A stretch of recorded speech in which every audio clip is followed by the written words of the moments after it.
healthy support for the war on your lips. And now you know that the advertisers need more than a rerun summer full of flashback clips. Enter the scans from the year before, all the days of de-aging and mapping the face, and the hours of actors recording their voices are links in the chains that will bind them in place. Now all of those shows are so easy to make. When they got a drone they control that needs no break, it can bend, it can break, and it's cheaply replaced enough up-to-date films all in one take. And those studios bank on us doing our duty, unhinging our jaws and digesting the fakes. Because they know that we'll love how synthetic it tastes. Watch as they edit your features without any trace. Not that there's anything you could do anyway.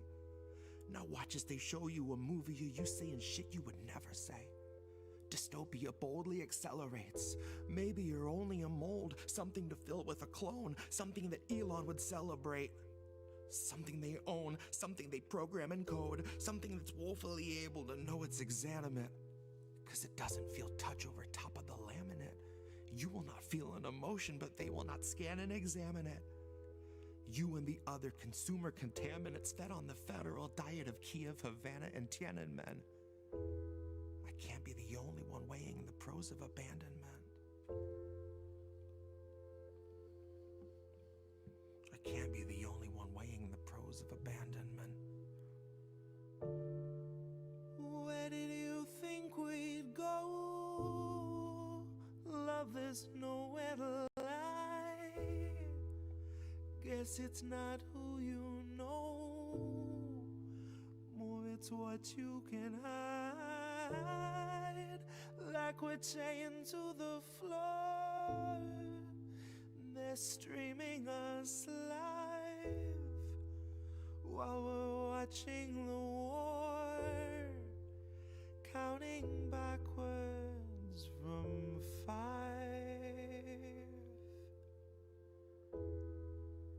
counting backwards from 5,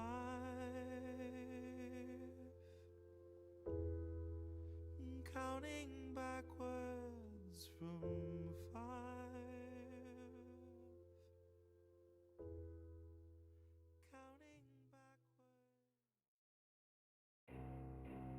See, I went to the big guys for the money. I was ready to prostitute myself.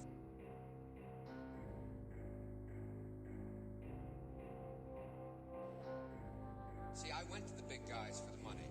I was ready to prostitute myself. That's what I do! An ability to see what can be.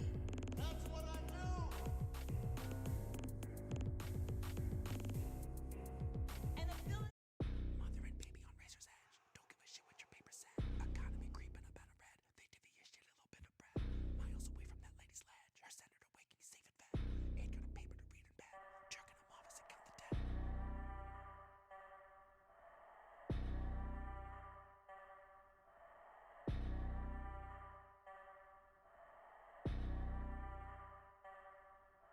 Gorillas in the mist, skin suits in the Senate. Water in the streets, chest deep like it's Venice. Water out a tap in Jackson comes blacker than resin. Black incidentally like most of its residents, which is why it isn't on your television, isn't on the lips of your president. Well, I'm admitting that as evidence. I've been fleshing out a case to be made for the testament. I don't know what our collateral count is, but doubt it is less than the estimate. You just show us a hospital, watch as we Dresden it. Our propaganda gets taken to heart, and you're scarfing it, like it or not. If you think that you aren't, I would urge you to pick that apart, cause you're drinking it, smoking it, driving it, dressed in it. We pay for it, pray to it, bathe in it, fill up the basin, and babies are blessed in it. Ask no questions, bask in the pestilence. See, honey, when the plague goes live, you'd be wise to invest in it. See, honey, when the plague goes live, just between you and I, that's an industry sign that they're all done testing it. And come 2025, they will all be confessing it. And then a few small fry fall guys all fly from the precipice, who were doomed to be wasted like shell corporations, dissolving to vapor, then gone with the resonance. settlements, gone with the sense and the sentiments, gone with the dust of the remnants, gone with the ghosts of the regiment, gone like those families in Gaza whose bodies and homes are demolished when Israel sets up a settlement. Gone like your chance at a settlement, gone like the hope of apologies, out of those funding our deadliest research and backroom development. Gone like your shot at a measly I'm sorry from the mouths of our own bioterrorists. God, you cannot imagine the face of the monster. You can't even fathom the scale of its carapace. It's under your feet, yet you're barely aware of it. You see it's quietly judging the scope of your suffering, sizing you up like a therapist.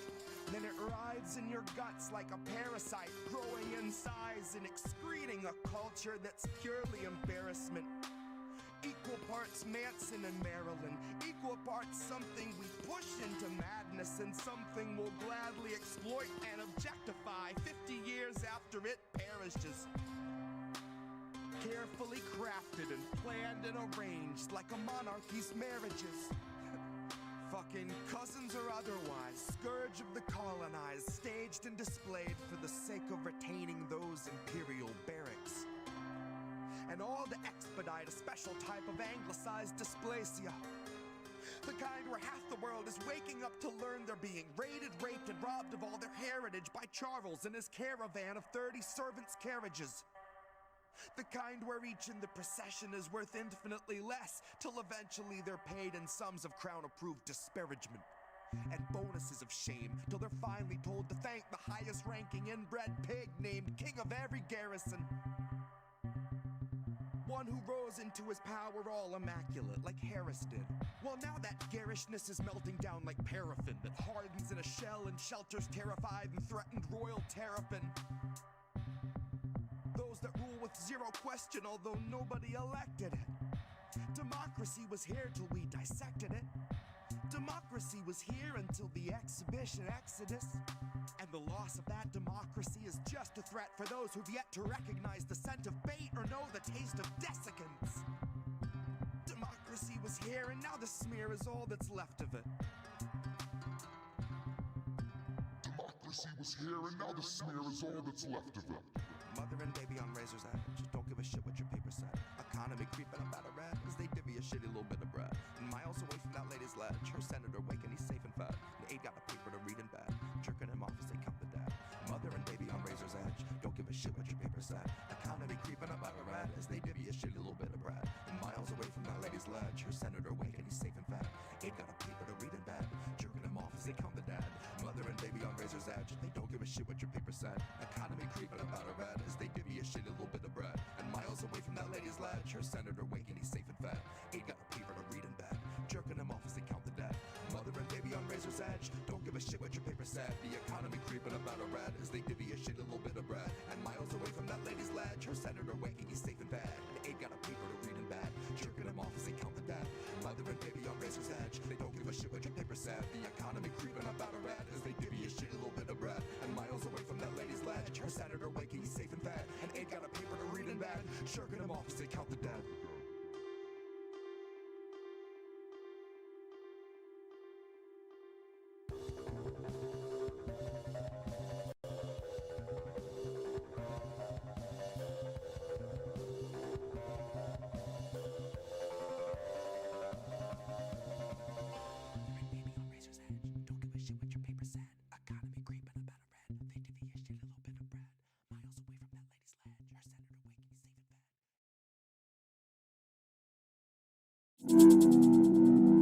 There's a difference between peace and liberation, is there not?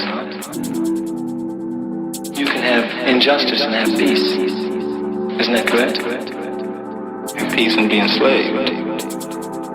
Yes. So peace isn't the answer. No.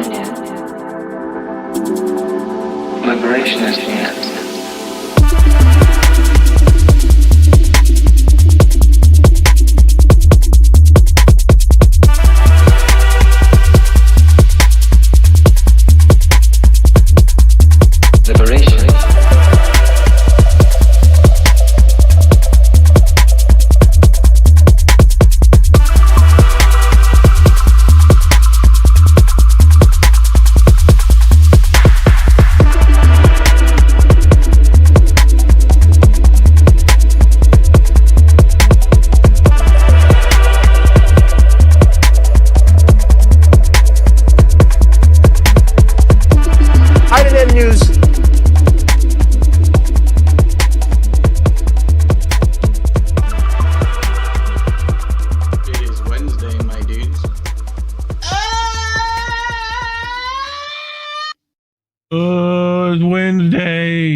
We made it Wednesday. We made it. Can you not be so purple? Maybe I might be able to do that. I need my phone to do that though. It's in the news with me, Reef Breland, and with me as always, Collin Radix-Carter, aka Care Bear. Care Bear, how are you? You doing I'm fine, okay? You're sick. I sick. I got the sniffles and fever and all that jazz, and I am medicated to the gills so that I could get through the show. You know. Well, it didn't help that we were off last week because you had a death in your family, and then I was recovering from. I've had too many Brelands in one place for far too long. Too many of my family in one area. Not good. And they're all gone. And they're all gone now. Like today. They left today. Funeral was Sunday, Care Bear. They've been here for like I was about fucking ready to be like fucking, all right, motherfuckers, let's go. Let's fucking head out of here, you know? Like, I was ready, dude. I love them, but holy shit, only in small doses. You know? Like, couple of days max, I can handle it. Anyway, what'd you bring? Hold on a second while I get my looking right at it. So I mean, given this news cycle this week, there are some things that we had to talk about. But at least now, considering what's been happening in Minneapolis over the last few weeks and what has kind of peaked since the weekend, right? We have a little bit more information now, so we're going to report on that. But obviously, ICE is the hot topic for most folks right now. So Yush brought me this article, and I think, funny enough, one of the writers ended up on Great Breaking Points talking about, I guess, said article. So we're going to read it in terms of how we, the people, can stop ICE. And basically the argument that the writers is making is stop buying shit from the corporations that fund them.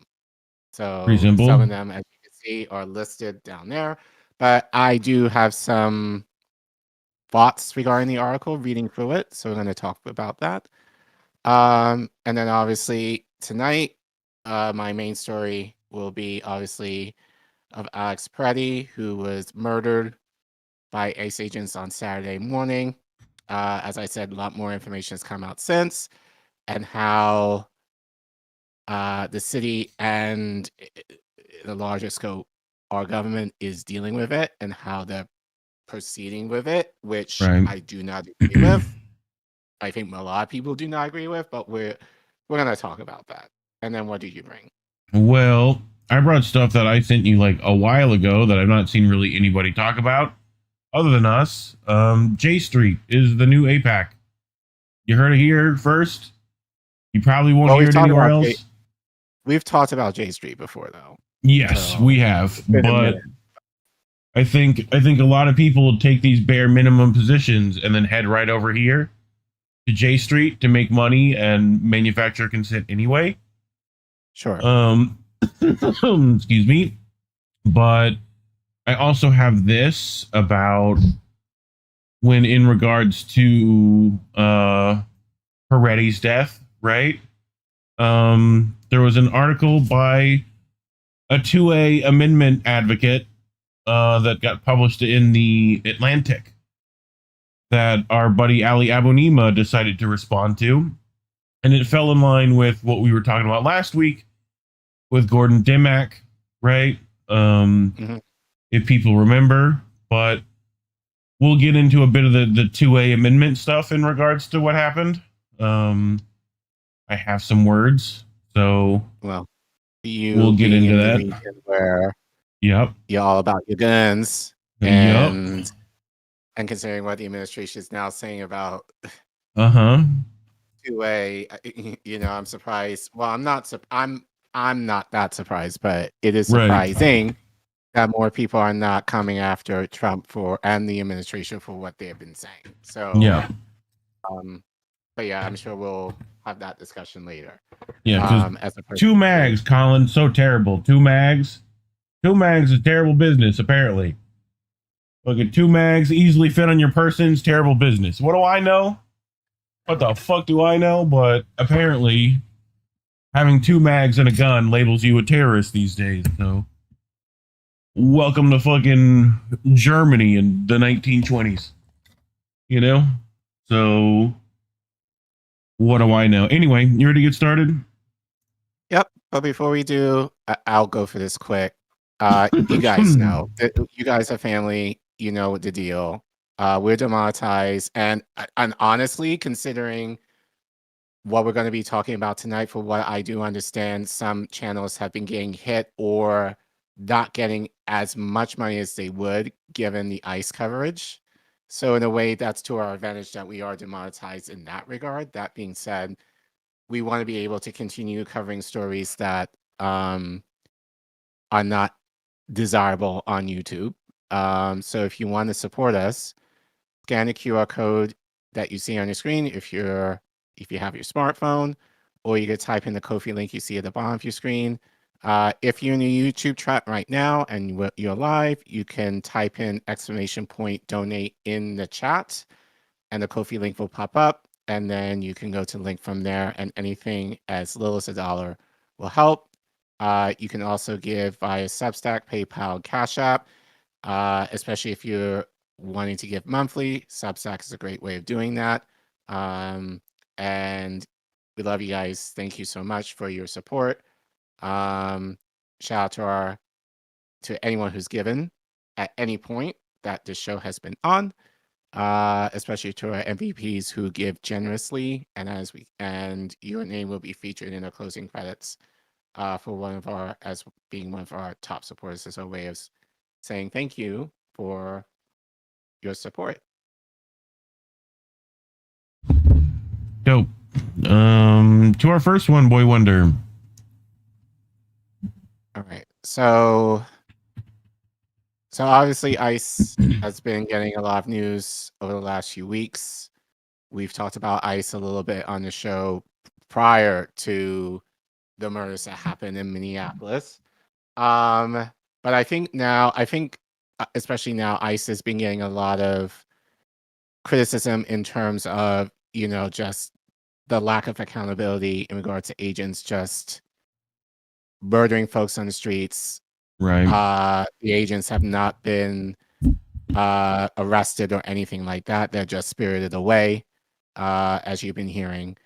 So now there's obviously talks about abolishing ICE, in terms of directly getting them out of Minneapolis. But you pulled this article that I will read in terms of how we can actually stop ICE in terms of going after corporate collaborators. So it's, in other words, the organizations, the donors, the corporations that are essentially funding ICE. So this article was from ScheerPost that they curated from Labor Politics. It is written by Eric Blanc, Claire Sandberg, and Wes McEnany. I guess that's how you say his name. And as I said, I believe Eric Blanc spoke on this article, or at least on this topic, on breaking points. That being said, I did read through it, and I do have some critiques. But let's get into it. How to stop ICE. Renee Nicole Good's murder by an ICE agent in Minneapolis has left millions of Americans wondering how we can stop ICE from terrorizing our communities any further. There are well-known ICE finding tactics that we can and should use, like protests, know your rights trainings, and neighborhood watches. But two recent victories show a promising, relatively underutilized path forward, one that deserves to be pursued further, that we can target businesses to break from ICE. ICE relies heavily on the private sector to help carry out its gazpacho-like crusade against immigrants and their allies. Without the logistical, financial, and political support of business, its capacity to terrorize our communities will crumble. Over the past week, activists around the country successfully pushed Avelo Airlines to stop running deportation charter flights, and workers in Minneapolis pushed a local Hilton affiliate to stop renting rooms to ICE agents. But these wins are just a fraction of what could be achieved if the millions of people who are outraged by ICE's thuggery organized to pressure all companies to stop working with ICE. Do you mind? No, I don't mind. Okay, for it. Thank you. Anti-authoritarian scholars and organizers stress that the most important thing for pro-democracy movements to do is to peel away a regime's pillars of support. Even the most despotic of regimes can't rule without the backing or consent of powerful external institutions. Businesses are society's most important non-state institutions, and most of the biggest ones in America are collaborating with Trump, making themselves a very steady pillar of support for his rule. These mega corporations have immense financial and political power. It may seem like there's nothing to be done to bring them to heel, but the successes with Avelo Airlines and the Minneapolis Hilton, as well as earlier pressure campaigns like the Tesla takedown, the fight to force Disney to rehire Jimmy Kimmel, and the boycott of Target over its Trump-friendly anti-DEI moves, show the immense leverage that consumers and workers have when provided an opportunity. We are not powerless, and there are concrete actions anyone can take to start eroding Trump's support from big business. Consumer pressure campaigns can start with petition gathering and social media callouts, then escalate to coordinated one-day boycotts. Workers have even more leverage. Employees can circulate internal petitions calling on their CEOs to cut ties with ICE and organize collective actions like sick-outs.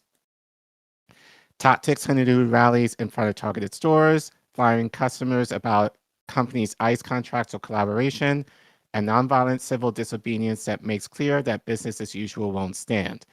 Other creative ideas include setting up anonymous tip lines for employees to whistleblow on non-public ICE collaborations, pressuring job sites like Monster.com and Indeed to stop featuring ICE job listings, asking local small businesses to post immigrants welcome here placards, and writing online reviews calling out companies' collaboration with ICE.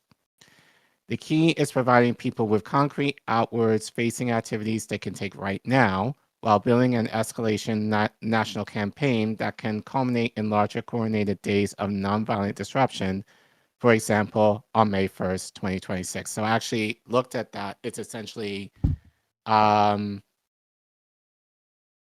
basically equivalent is a May Day protest. Like a No Kings thing. Kind of in that vein, yeah.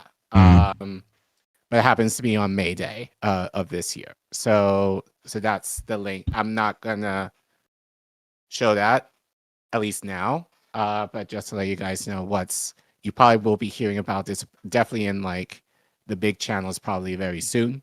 So just to let you know what's happening potentially in your city in May. But anyway. National online mass calls and trainings can give large numbers of people the tools they need to get started.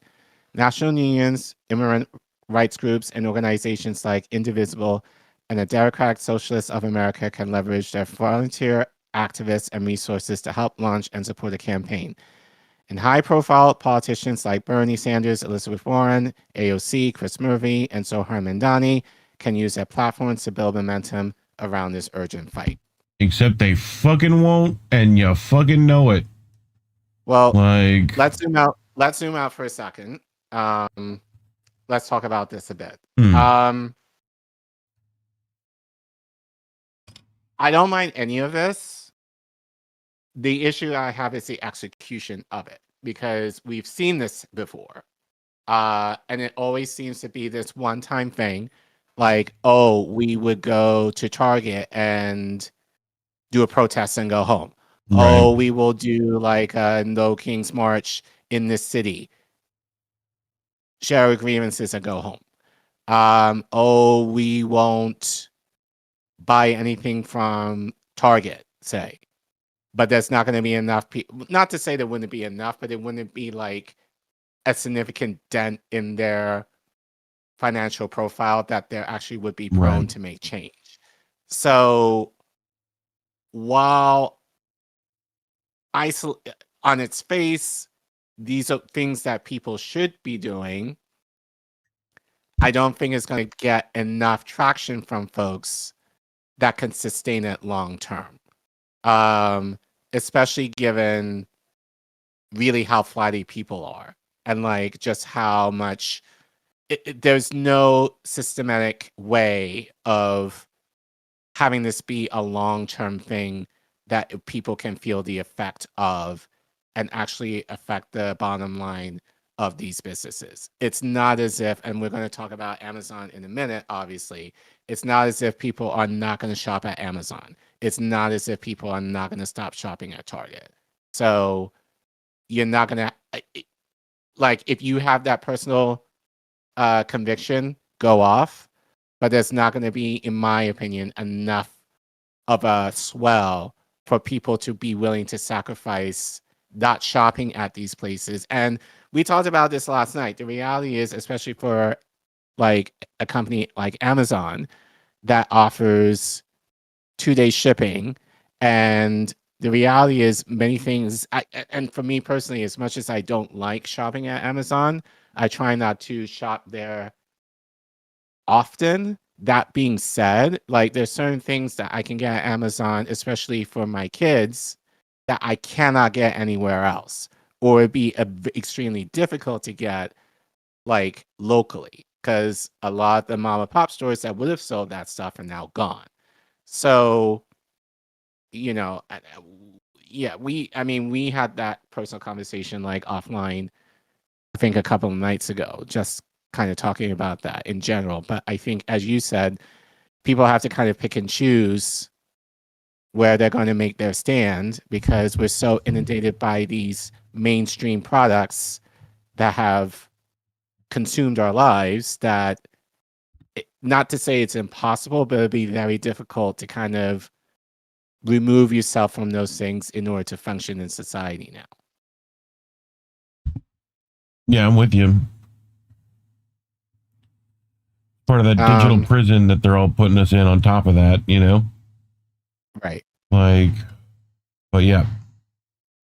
Anyway, let's get back into the article. So the writers go into who are the main culprits. You could probably guess most of them. The most strategic corporate targets fall into 3 categories: low-lift national targets, high-lift national targets, and local targets. Low-lift national targets are mostly public-facing companies with relatively small ICE contracts that are set to expire soon, making them particularly vulnerable to consumer and employee pressure. Campaigns against companies like these can play a crucial role in generating further momentum against ICE, Trump, and the worst corporate collaborators. Here are some examples. Dell, $18.8 million contract with ICE for Microsoft software licenses expiring in March. UPS, 90,500 small package delivery contract with ICE, also expiring in March. FedEx, $1 million delivery services contract with ICE, expiring in March. Motorola, $15.6 million tactical communications infrastructure contract with ICE, expiring in May. Comcast, 24,600 internet services contract for ICE Seattle office, expiring in May. This could be a great fight for new mayor Katie Wilson to take on. AT&T, $83 million IT and network contract with ICE with potential end date of July 2032. LexisNexis, $21 million data brokerage contract with ICE. This company is particularly vulnerable to pressure from university students and professor unions, since much of its revenue comes from colleges. So basically, those of you who don't know, LexisNexis is like a research database that many colleges and universities use, university and college students use to do research for papers and stuff like that. I actually remember using that at college. And then Home Depot and Lowe's are using AI-powered license plate readers and feeding this data into law enforcement surveillance systems accessible to ICE. Their parking lots are also regular sites of ICE raids targeting day laborers. Might make sense. Yep. So let's go to the next one. High-lift national targets have deeper relationships with ICE and will be harder to pressure, but two in particular need to be tackled. So Amazon obviously provides ICE with digital backbone for its data and surveillance operations through Amazon Web Services. Amazon Whole Foods stores are a rich potential target for nonviolent disruption on big days of action. Palantir, who you've talked about plenty on the show, provides ICE with core data platforms that integrate and analyze information from many databases so agents can search, link, and manage deportation operations. All that idea, because that relates to Alex, because we've gotten new information regarding his murder that has been coming out within the last 24 hours, which probably connects to this. And I think for all of you all to be careful of, especially if you are planning to do a protest anytime soon. It will take longer to force these behemoths, the two worst corporate collaborators with ICE, to cut their ties, but it's essential to publicize their centrality to Trump's deportation machine. And then local targets can be found in communities across the country where hundreds of smaller businesses have ICE contracts. Local activists can research and target these businesses, from contractors providing services to ICE offices to suppliers selling equipment, creating distributing pressure campaigns in every region where ICE operates. Hotels that rent rooms to ICE agents are particularly vulnerable targets, as the Minneapolis example demonstrated, and hospitality unions can play a key role in these campaigns. So to conclude, breaking companies from ICE is a winnable struggle that can put serious pressure on the administration by raising the political costs of mass deportations and damaging ICE's ability to function. No administration can survive long without the consent of corporate America. Obviously, the stakes are highest for our documented friends and family members, but this fight impacts all of us. To stop Trump's authoritarian oligarchy, we need millions of people, well beyond our normal circle of activists, to join the fight. Who is going to stop Trump from invading more countries and stealing the 2026 and 2028 elections, if not a mass movement from below? Who is going to force politicians, whether Republicans or Democrats, to stand up for immigrant communities? Who is going to make corporations pay a price for collaborating with the Trump regime? We need to start building new organizing muscle and connective tissue now for widespread nonviolent disruption.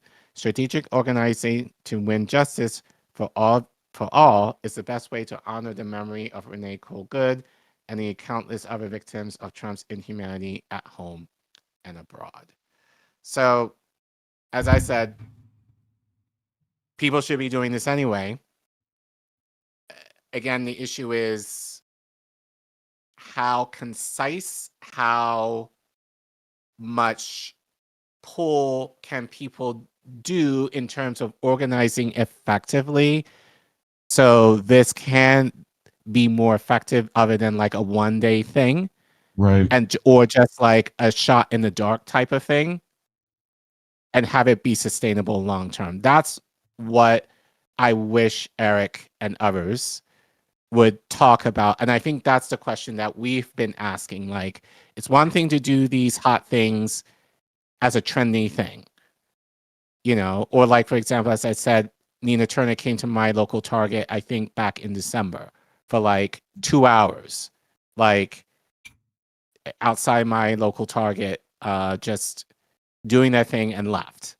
Like, I actually went into like the mall by me where, you know, they were having it. I didn't see them because they were gone after I got there. So it's just kind of a shot in the dark 2 hour thing and left. So that's not going to stop corporations from doing this. So that's kind of the thing that is kind of frustrating me, is we know how to do the one-off thing. That's easy. The question is, how can we do the prolonged, like in what Kwame Ture talks about, is the actual organizing / eternal thing, the long-term thing, that there's actual planning, that there's actual like strategy in terms of, in order to do this, this is what we need to do, and this and this and this can build towards maybe a national/general strike down the road.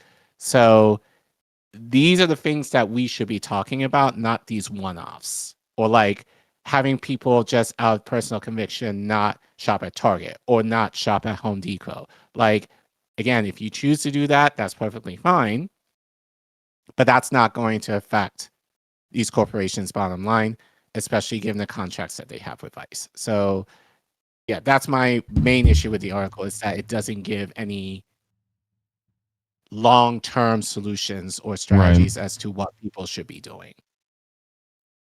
Makes sense. So, I mean, my critiques were, you know, also relying on electoralism still, you know? Yeah. So, right. I think the idea of like, oh, politicians must join us, they're not going to. And if they do, you know, like, and I'll get into this later in terms of Alex Pretti story, but like both parties are complicit. Now, granted, and I'm sure some probably within the next few months are going to use these issues to jumpstart campaigns for themselves, not necessarily for the idea of actually making radical change for people, because, you know, like we're seeing this now in terms of how even the Democrats that can be kind of like, oh, we just need to professionalize ICE, you know, we just need to give them cameras, we just need to make sure they have much more training, and that will be okay. And that's not what people are asking for. They're not cops. Like, it's funny that even for me, who says, not to say I don't like cops, but I hate the system, the idea that I can give cops a little bit more praise over ICE, in a sense, kind of gives real low kind of bar. shows how low we're getting in terms of the, like, we've hit the bottom of the barrel in terms of like law and order in this country right now. So, but yeah, politicians should not be a part of any protests. Like, if anything, they should be terrified of them. So if they're coming in, sneaking in, you know, doing their little speeches, you know, that's not a good thing, because that's a way that they're going to co-opt your message again for their means and not necessarily to generally help us. So again, the idea of a lot of these things, and as I keep saying, a lot of these protests should be a surprise. It shouldn't be something that they know about. The idea, like, you have to, you know, organize and sign a permit to actually have a nonviolent protest in of itself, to me, is ridiculous. The idea should be to disrupt. So they shouldn't know when you're doing it. Obviously, that means, you know, given the surveillance that we have in our country right now, that puts us more at risk, especially with ICE. We'll get more into that a little later. I think especially in regards to probably the stories you're going to bring. But yeah, I think, again, to conclude, good ideas, but we need long-term sustainable solutions and not random one-off events or individual things for people to do in order to make corporations like nervous. But let us know what you think. Do you think what the writer said in this article, does it make sense? Do you think what other means of long-term strategies do you propose to actually make a dent in terms of these corporations basically siding with ICE? So let us know in the comments, or let us know in the chat what you think. You can scan the QR code on your screen if you want to support us financially, or you could type in the Ko-fi link you see at the bottom of your screen. Or if you're on the YouTube chat right now, you can type in !donate all one word, and the Ko-fi link will pop up. As always, all of our giving links are in our description below if you want to give via Cash App, PayPal, or Substack. And thanks for watching. Dope. Chat had a few words. Fuck ICE and their supporters, pretty much, was what most people were talking about. And capitalism, as you know, is the cause of all these problems anyway. Excuse me. But yeah. All right. Let's get to our next one. So I sent this to you, Care Bear, a minute ago, right? Like before we went on at our break last week, a couple weeks ago or whatever. I think so, yeah. So, but no, go away. This guy speaking at this place, right? We've talked about J Street before, particularly with who? Who was it? Maxwell Frost, I think. Yep. So, but this comes out of Mondoweiss, particularly by Philip Weiss, right? Who writes, J Street is the new AIPAC in the Democratic Party. AIPAC is suddenly unwelcome among Democrats, but there's a new sheriff in town to enforce the pro-Israel orthodoxy. J Street aims to make liberals love Israel again. But most Democrats are looking to distance themselves due to the Gaza genocide. So, Philip's going to bring up this, right? You know, AIPAC suddenly unwelcome among Democrats. I don't know how true that is. But there's a new sheriff in town to enforce the pro-Israel orthodoxy. J Street aims to make liberals love Israel again. The Israel lobby is exposed these days as it has never been before, or AIPAC is. AIPAC is a dirty word among Democrats because it refuses to criticize the Netanyahu government. Again, I'm going to have some issues with this article, so keep that in mind. But I don't know if it is a dirty word to the Democrats. So, especially among people like Gavin Newsom, don't think it's a dirty word necessarily. I think they understand the PR right now, you know, if at all. Mm-hmm. But Maine Senate candidate Graham Planter and Gavin Newsom are both allegedly refusing AIPAC donations. In New York City, progressive Democratic candidates are primarying two city congressmen, Richie Torres and Dan Goldman, and making the incumbent's donation from AIPAC an issue. So, I mean, it's being used as political football now, right? Even MTG is like, yeah, fuck AIPAC. In contrast to Trump, who's gotten over $230 million in pro-Israel money and backs Israeli genocide to the hilt. The issue is both parties, Johnson. J Street looks to be the beneficiary of this shift. J Street used to represent a left liberal fringe of the Democratic establishment. Now it represents the center-right. Did it ever? So Democrat. Yep. And J Street is lobbying hard for Israel. It doesn't want the U.S. to cut military aid to Israel. It says it wants young Jews to fall in love with Israel all over again. This is risky positioning. There is today a, quote, civil war inside the Democratic Party over Israel. Two liberal Zionists acknowledged on a recent J Street podcast. The civil war is happening for a simple reason. The Dem base sympathizes with Palestinians more than they do Israelis by a shocking 60 to 12%. Among the young, the numbers are even higher. While the party elite sympathize with Israel, but liberal Zionists and the party leadership still see things from the Israeli perspective. J Street leader Jeremy Ben-Ami described the civil war with the base on the same podcast.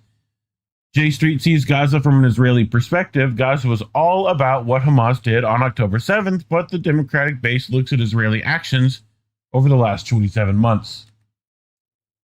So again, I would argue really over the last 75 years, but yeah, I'm with you. October 7th is the single worst thing that has ever happened in our lifetime. This nonsense. What happened over the last 2 years is the worst thing they've witnessed an American ally do to another people. I don't know if that's, I mean, maybe. We've seen quite a bit. J Street. Hold on. Yes. But it's like, so again, so civil rights movement, that's not the worst thing. Like, I mean, take your pick. Like, I get it in terms of given your religion and culture that, you know, obviously the Holocaust and all of that has been significant to you. And this is the issue that I have. Not all Jews, but some have this idea of like, again, it's not the victim Olympics here. It's like, I get your pain, but don't superiorize your pain over everyone else. And I think ultimately that's the issue that most people have in terms of thinking like October 7th was the worst thing that happened to us. Like, again, sure, I get that. But at the same time, look beyond yourselves and look at what the Palestinians have been going through for decades. Or you can look to other cultures if you want to and look what they've been going through for centuries. Black people especially. And especially next month, we're going into Black History Month. Like, so it just kind of seems like this almost like this superiority in terms of pain that many Zionists kind of use to weaponize their actions, which I'm not a fan of. And it's kind of, and I remember like this guy, I think it was over the summer, where he basically acknowledged that the reason why he didn't want to call it a genocide because it essentially hurt his feelings. Essentially, that's what it came down to. So it's like, suck it up, buttercup. Like, it's a genocide going on, and you, of all people, should recognize a genocide when you see one. So the idea that you care not to necessarily acknowledge another people group going through the same thing is ridiculous to me. So yeah, that's all I just had to say about that. It's just like this moral or victim superiority over pain that is just disgusting to me. So it gets worse. I mean, of course, J Street's calling it a defensive war. That's where they have to start. That's bare minimum for them. But let's look at some of their actual positions, right? So this is statements from their leadership, right? Gaza was bad, but let's not talk about it. Gaza is past. Gaza is simply omitted from this policy memo for the American president. So don't talk about Gaza, you know, or Bruno, either one. You don't talk about it. Military aid to Israel must continue, though we'll cut funding tied to human rights abuses by settlers in the West Bank. The West Bank is the issue because the occupation of the West Bank is an impediment to a two-state solution, which is the will of the international community and the crux of J Street message. And New York Mayor, don't mess with the Zohran Mamdani, is a breath of fresh air, but his anti-Israeli statements go too far. I say they don't go far enough. So what does that make us? Huh? You tell me. This rhetoric is a balancing act. The Democratic base wants to cut off military aid to Israel because Israel perpetuated a genocide, tens of thousands of children and other civilians killed, the entire strip made uninhabitable, virtually all Gaza historical and cultural sites destroyed. Ben Ami thinks that the Democratic candidates can split the difference, and young Dems and Jews will let go of their honor. Democrats have to find language to express empathy and equal measures for both sides. Democrats have to back away from reflexive support for Israel, all those party platforms that said nothing about the Palestinians' right to be free of occupation. But steer clear of the left. Don't go off the deep end of anti-Zionism, as Ilan Goldberg of J Street says. I think J Street is sure to succeed in the short term. It will establish a lane for Democratic politicians to be able to get donations from the wealthy Israel lobby by saying, I want to cut off aid that goes to violent senators, and I feel terrible about what happened in Gaza. Schumann, Booker are on board. But the J Street line is too cynical for anyone who believes in human rights. which as none of the people in Congress. So Ben-Ami puts out a column last month saying, what do we have to do to get the kids to love Israel again? Yes, you read that right. The piece says we have to talk about Israel's flaws, just like the U.S. has flaws. We must acknowledge Gaza, not that it was a genocide, but Israel inflicted great suffering, and tens of thousands of Palestinian civilians were killed. But even if young people question the use of power by the Jewish state, the key thing is that there must not be a rupture between Jews and Israel. This is a cynical position because Ben-Ami can't bring himself to mention apartheid. Every worthy human rights group says Israel practices apartheid. The systemic denial of rights to non-Jews, even if you think Hamas's actions of October 7th were terribly wrong, the mass slaughter of civilians didn't come out of thin air. They originated in apartheid. Again, just as a, I'm actually kind of hot on this because I was talking to an acquaintance today about this because he mentioned, essentially he was kind of saying like it's Palestinians' fault for what they're going now because they voted for Hamas. And my take is, well, what? Again, this is kind of the example that we kind of give, but it's like, why would they be willing to do that in the first place? Because they're occupied by Israel. So as a result, when you occupy a nation, and we talked about this, I think 2 weeks ago, authoritarianism is going to bubble up, or resistance is going to bubble up. We're seeing that in Venezuela right now. So, but again, that's due to, again, the West's policies that restrict nations from being truly sovereign. And when you do that, this is what's going to happen. So it's just the idea of like, oh, well, the Palestinians, he kind of phrased it, it's like, oh, the Palestinians deserve what's going on because they voted for this. And I didn't get into details with him on that specifically, but I think, it's, again, we've said it on the show many times. It's the idea of like, our policies affect these countries or nations that forces them to want to resist. And then when they do, the West is like, no, we can't have that. We're just going to come in and take over. Right. And Israel is a proxy, as James Baldwin has said, a proxy for our ambitions here. So, yep. So that's the issue. It's, you have to ask, why would they be willing to vote for the people that they do? And most often than not, it's due to what the West is doing, which we never talk about. Yep. Well, we do.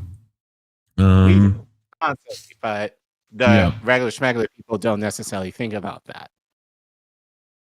Yeah, I mean, this article to me, I just felt like it was like just really reminding our audience what they already know, mainly. Right. But yeah. Go ahead. But yeah, I think it's also a reminder, that obviously AIPAC, and now I think AIPAC is kind of like the dirty word now. Yeah. So, so like obviously I think many politicians are kind of getting the message in terms of, oh, I can't take any AIPAC money and all this kind of stuff. That doesn't mean that they can't take other money. Yeah. That is still connected from the Israeli lobby. Like the Israeli lobby is huge. So J Street, I forgot the organization. The other one. What's his name? Gavin Newsom mentioned. I think he just mentioned it on the podcast, but I think it's more specific to California though. But there's a lot of them. So any money related to the Israeli lobby, well, Citizens United in of itself, but so don't just assume that just because politicians say or might tell you, because that's going to be coming within the next few years in this upcoming election, because people are going to use AIPAC as a litmus test for many of these politicians. And I think many of these politicians by then will wise up to say, oh, I don't take any AIPAC money, but they might take J Street money though. So and or it might others. take There's going to be and others. Right. And we probably should like, and I think we've done this before, but I think we should probably track down or at least as many of these lobbies that we can for people to be aware of that are kind of branches of the Israeli lobby. Right. So just to give our audience the awareness of that. But yeah, so just a reminder for folks that they could still be in the bed of Israel, even though they say they may not take any AIPAC money. So just be careful.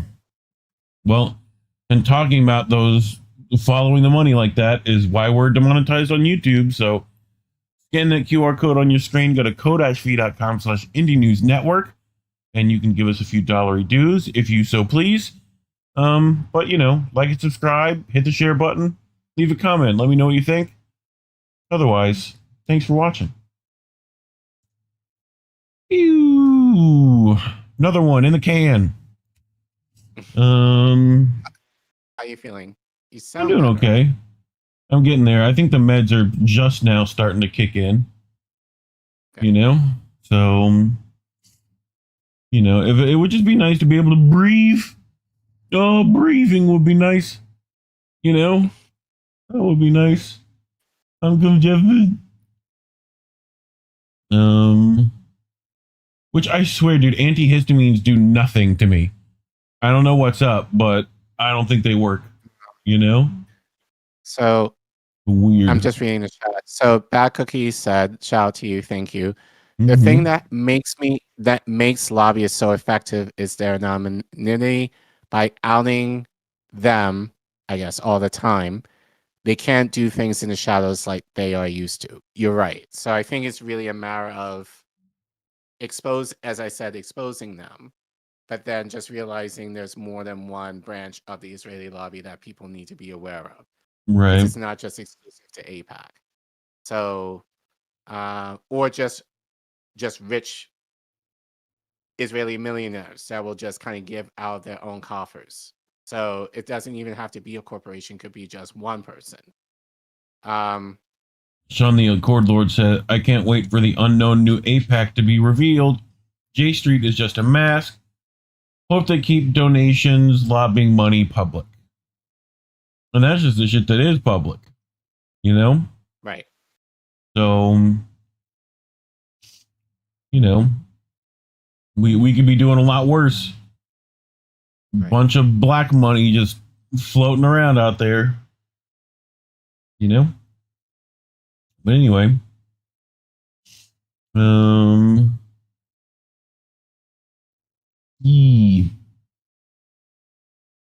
Well, you ready for our next one? Next story. Yep. Dope. So I wouldn't say this would be long, but this is a lot of information. I think there's more information I might insert.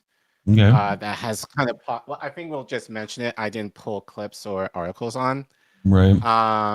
But stuff has come out regarding, Alex Pretti within the last day. So that I didn't put in.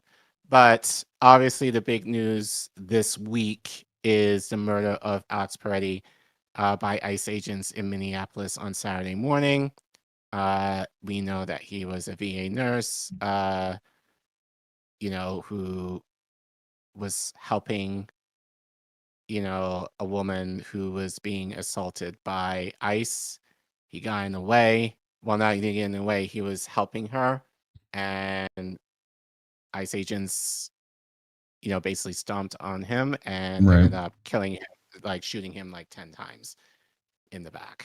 So obviously, and we kind of said it. I think we kind of said this. I think on Monday. Like I personally suspected that it would take a Christian blonde woman who would go to church, to actually maybe turn the tide in terms of, having and her little dog too. Right. Only because with Renee Good, like people were smearing her because she was a lesbian.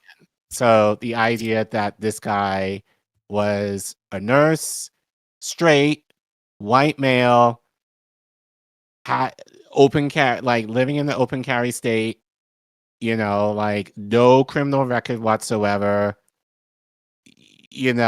like it didn't, I wouldn't necessarily guessed it in this way, but it's still having a similar effect in terms of people are kind of like, ooh, like we can really smear this guy, although we've been seeing that the idiots online are trying to, but there's really nothing that can hold, at least right now, in terms of smearing this guy.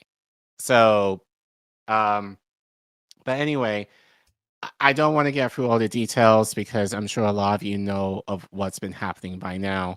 I do want to focus on his parents in terms of their response to, to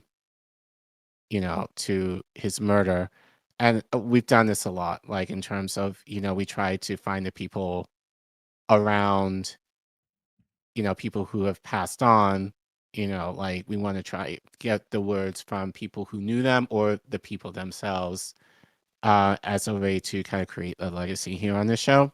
So we're going to go to what his parents had to say. So this was pulled from Common Dreams by Julia Conley. We've read her before, but look, Popular Resistance curated this article where Alex Peretti's parents please get the truth out. So they say Alex is clearly not holding a gun when attacked by Trump's murdering and cowardly thugs, said Michael and Susan Pretti.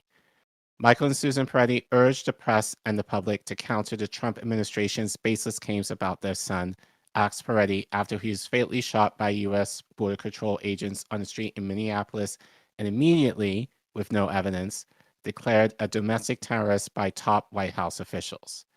Peretti's parents expressed heartbreak, as well as anger over their son's killing, which no federal officers contacted the family about, leaving them to learn he had been fatally shot from an Associated Press reporter who reached out to them. Alex was a kind-hearted soul who cared deeply for his family and friends and also the American veterans who he cared for as an ICU nurse at the Minneapolis VA hospital, said the Peretti family. So just given that VA nurses make no money. No. Like they make Not at no all. money. So and it's hard. So not to say I would ever use this phrase, but he was as much of an American patriot as you can make this person to be. Like, this is a guy who obviously did it for the service, who lived his life in public service. And I think I saw someone in the chat earlier say, this hit hard because they were a nurse as well. Yeah, if you're a public servant, me as a teacher, this also hit kind of hard because you don't expect, well, the reality is we get treated like shit, like in all honesty, but it's still the idea of like, there is some type of prestige in terms of you being a nurse, a doctor, a teacher, like anyone who works in public service, like there is a standard there that I feel kind of in a way that people would respect, even though they might treat you like less than at times. So the idea, again, he obviously was doing it for the love of people if he was willing to work at a VA hospital. So, so that should say a lot about his character, but I digress. Alice wanted to make a difference in this world. Unfortunately, he will not be with us to see his impact. They emphasized that Peretti acted as a hero in his final moments, moving to help a woman who had just been forcibly pushed to the ground by a federal agent. His last thought and act was to protect a woman, they said before directly disputing claims by officials, including White House Homeland Security Advisor Stephen Miller, Homeland Security Secretary Kristi Noem, and Border Patrol Commander Gregory Bovino, who I call Heifer, given Bovino, bovine, cow, heifer. So that's my personal name for him. Who had made claims that are contradicted by multiple videos of the shooting.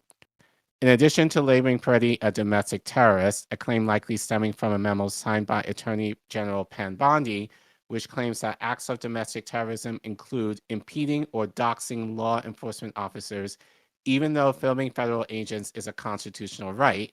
Officials have claimed that he approached U.S. Border Patrol officers with a 9mm semi-automatic handgun and wanted to inflict maximum damage on the agents. So I have something to say about this because apparently there's some news that apparently I think a week before he got roughed up by ICE, or I think he spat at them or something like that.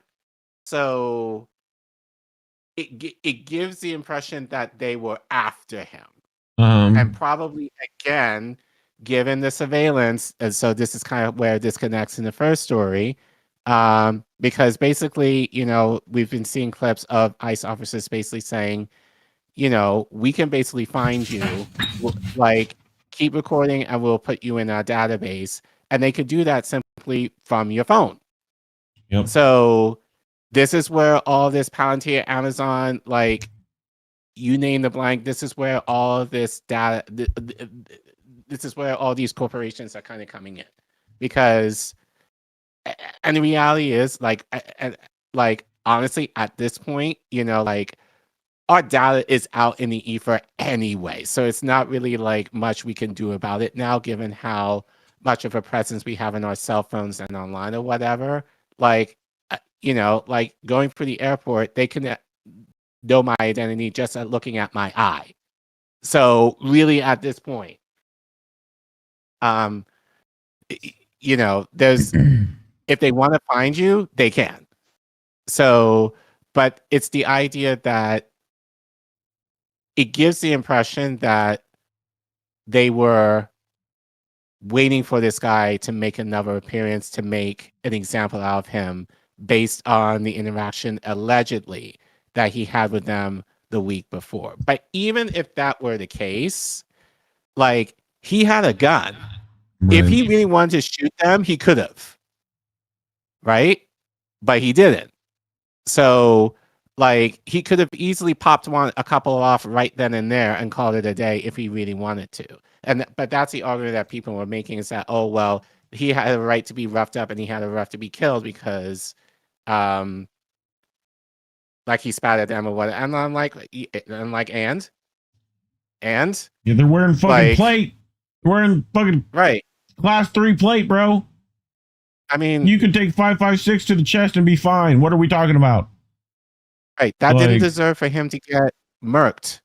Number one, at minimum, you could have just arrested him. Like, but you didn't go to that. Like, you took his gun and shot him. So it kind of implies that there was an intent to shoot him. It wasn't like an accident or self-defense. Like, it gives the impression that they were intentionally wanting to murk him. So, yeah. But again, that's kind of what I've seen within the last day. That's not been confirmed. Right. But depending on how you, and I'm sure people are going to spin it, but like, you spit at an officer, like, okay. Like, they're also going to make up every bit of bullshit to smear this guy anyway, which they have been doing. Right. Right. You know? But anyway, let's go to the next slide. These are. Let's see. Bovino Ash Heifer on Saturday refused to answer a question about when Pretti approached the officers with a weapon. Videos show him holding a phone, not the firearm he was legally permitted to carry in a hoister, and approached a woman who was pushed to the ground. The agents then pushed him to the ground and surrounded him before one reached into the fray and took Pretti's gun just before at least one officer fired roughly 10 shots, killing him. Despite the fact that Pretti had just been disarmed and was on the ground, officials had called the shooting defensive. Which is what? Like, I just get frustrated tactically at these fucking idiots. Like, and then we all saw the video, I'm apparently the only one that can do actual analysis from these fucking... Like, first of all, he never even put fucking hands on his own gun. Every fucking officer I have ever seen who's had to deal with a firearm in the situation, you know what happens, Colin? Get shoved against the wall. You know what happens? Oh, gun. We're getting the gun away. Like, that's how this is supposed to work if we're going to use it. Like, you know, and we immediately turn these things from lack of, like, perceived lack of control into fight or flight situations for everybody. You know, and I even saw shit where it's like they had a negligent discharge of his firearm. Right. You know, which, like, don't buy Sig Sauer. I'll tell you that right now. No fucking shitty ass gun brand. Don't buy that shit. You know, you want that shit to go off? Buy that shit. Austrians make a much better gun. Very nice. Like, anyway, continue. The sickening lies told about our son by the administration are reprehensible and disgusting, said Michael and Susan Pretti. Alex is clearly not holding a gun when attacked by President Donald Trump's murdering and cowardly thugs. He had his phone in his right hand and his empty left hand that is raised above his head while trying to protect the woman ICE pushed down, all while being pepper sprayed. Please get the truth out about our son, the Pretti family concluded. He was a good man. Pretti had no criminal record. He earned a bachelor's degree in biology, society, and the environment from the University of Minnesota in 2011 and worked as a research scientist before going back to school to become a registered nurse.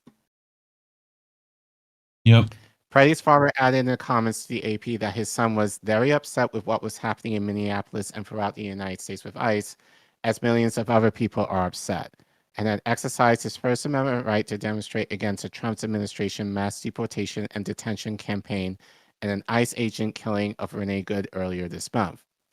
He thought it was terrible, you know, kidnapping children, just grabbing people off the street, said his father. He cared about those people and he knew it was wrong, so he did participate in protests. After the fatal shooting, the son of a deceased veteran who Pretti had cared for at the VA hospital posted a video of him reading a final salute for his father. My father's final words to me were, "Continue to fight the good fight," wrote the man. He would be honored in Alex's sacrifice and ashamed of this current administration. In my dad's words, I encourage all of you to continue to fight the good fight. Wise words. So you brought this from friend of the show, Fee, Hey. who tweeted, Pretti was a guy many defending ICE would praise. He worked for the Veterans Health Administration at the Minneapolis VA hospital and had a gun license. Now, ICE bootlickers don't support the Constitution or Second Amendment. Not about immigration and never was. Mm-hmm. So just, you know, how a lot of seemingly pro 2A folks who are all about their guns are now suddenly saying, he had no right to have a gun. Oh, I'm pissed. You know, he should have been branding a gun. So basically, the guns are good when you have them, but not when and I'm saying seemingly because I don't know his politics, but seemingly a liberal having a gun, that's not okay. That's what the impression it gives to me. And, yeah, you know, shout out to Kyle Rittenhouse, fine. Like, you know, Ashley Babbitt, fine. Had no right to be where he was. Right. Not to mention he was underage, I think. And he was brandishing out his gun. Whereas, you know, Alex, who concealed his gun and had a right to have it and was a full-firm adult, that wasn't okay. But like I seen, like, shout out to Misty, who actually I know she's been kind of combating a lot of these folks and being like the inconsistency of it all. Like in terms of like, you know, like you can't say you're pro Second Amendment, but then not be for Alex, who had every right to have a gun. And look, the fact that I see even like some major commentators now seemingly on the left who are now saying strap up. Even they are now saying that. I think even in that is very telling because hey, look at me. Your boy was early to the party again. Like yet again. Your boy was on that shit for a minute. Like anyway. So our friend of the show, Pasta. Jardula. We need to have him back.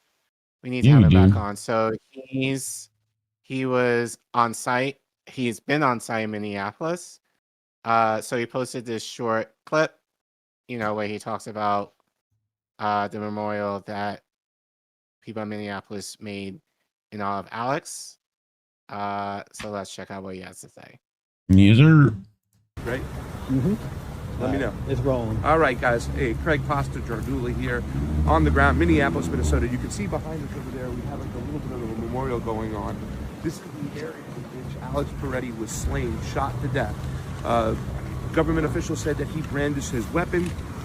We've all seen the video since then. A lot of people have said that they can clearly see that they took his firearm away before they fired upon him, and then his fate was sealed. Unfortunately, this is the spot.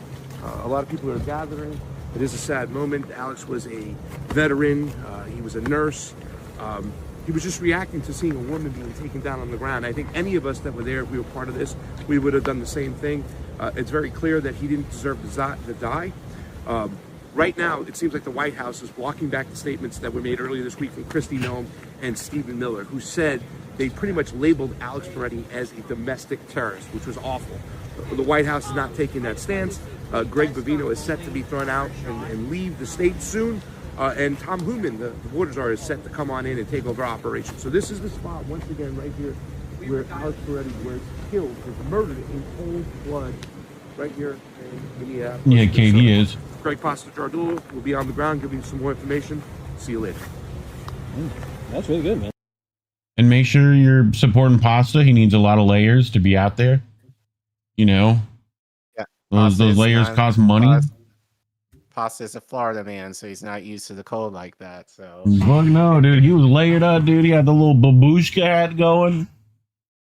Actually, you know what? That reminds me. I remember when I first met him and Fee, several years ago at the protest for Savo, and the reality is I'm kind of used to the cold. I grew up basically in cold all my life, so in variations of it, and they were just like they were bundled out to the nines, and it wasn't even that cold compared to how cold it is now, but it was so funny. Like all these Nico was wearing like 18 fur coats, No, Nico was wearing like church suit shoes, like the flat church shoes. Gator, he got his gaiters on.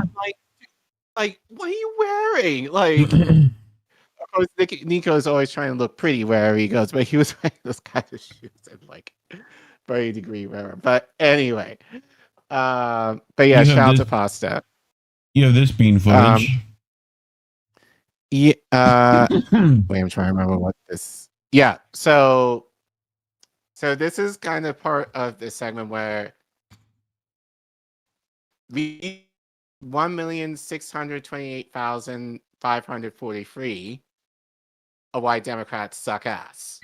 Okay. So this is Tim Walz. So basically, as a lot of you know by now, like Bovino has been, well, the story is either he got not fired, but either demoted. He just got moved back to his spot in California, where I guess the plan is eventually he will retire, and nothing's going to happen to that man in terms of any accountability of, these thugs who killed this guy.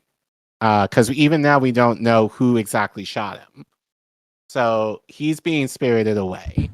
So Tim Walz, so there's a new Nazi figure who's going to come in to head ICE in Minneapolis. The border czar. The border czar, and we're going to get into him because he has a history. So, you know what? You just let Tim Walz talk, and then you could see why it's just like whatever, and then we'll get to it. Yeah. I concur that getting rid of little Greg is a plus, but the demand was to get Ice out and TBP out, and to replace him with Tom Homan, who has been in his own right pretty incendiary on Fox, and has his own baggage. I'm wondering, if you think that's a satisfactory change for starters, and when you meet with him, what you're going to ask him about. Well, look, I'm going to give him the benefit of the doubt. And Tim, I think you recognize this, and I've heard you have the vibe, if you will, of this one on this. This White House makes decisions based on emotions and non-reality that we're living in. I am in a position right now where I want to be very careful to continue to stand up, and we won't give an inch, but not to poke the bear. We don't need it. My hope is with Tom Homan is different from Greg Bovino and these folks on the streets that are just amateurs, that he is a true, law enforcement professional. Oh, God. I certainly wouldn't agree with his ideology on things, but I think what he understands is this thing turned into a disaster for them. So for those of you who don't know who Tom Homan is, let's do a little history if you can go to the next slide. Yep. Working on it.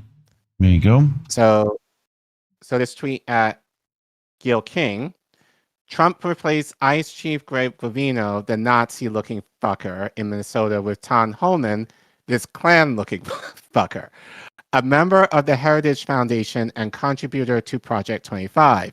Homan was recorded accepting a $50,000 bribe for FBI contracts in 2024.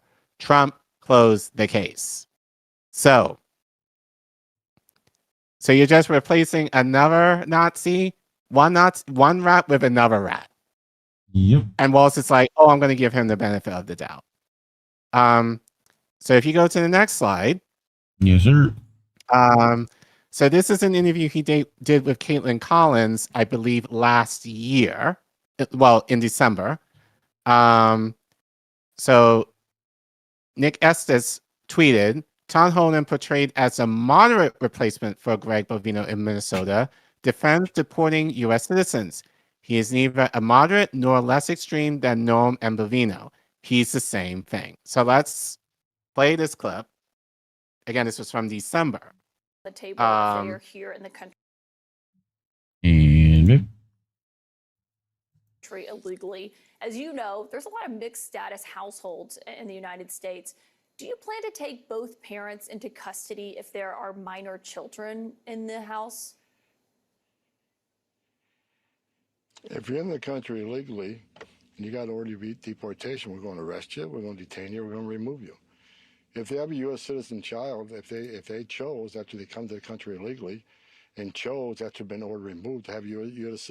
citizen child, and think, okay, the court order doesn't mean anything anymore, the removal order doesn't mean anything anymore, then what kind of message we send into the whole world? Go ahead and cross the border illegally, which is a crime, ignore a judge's order of deportation, but have a baby, and you're fine.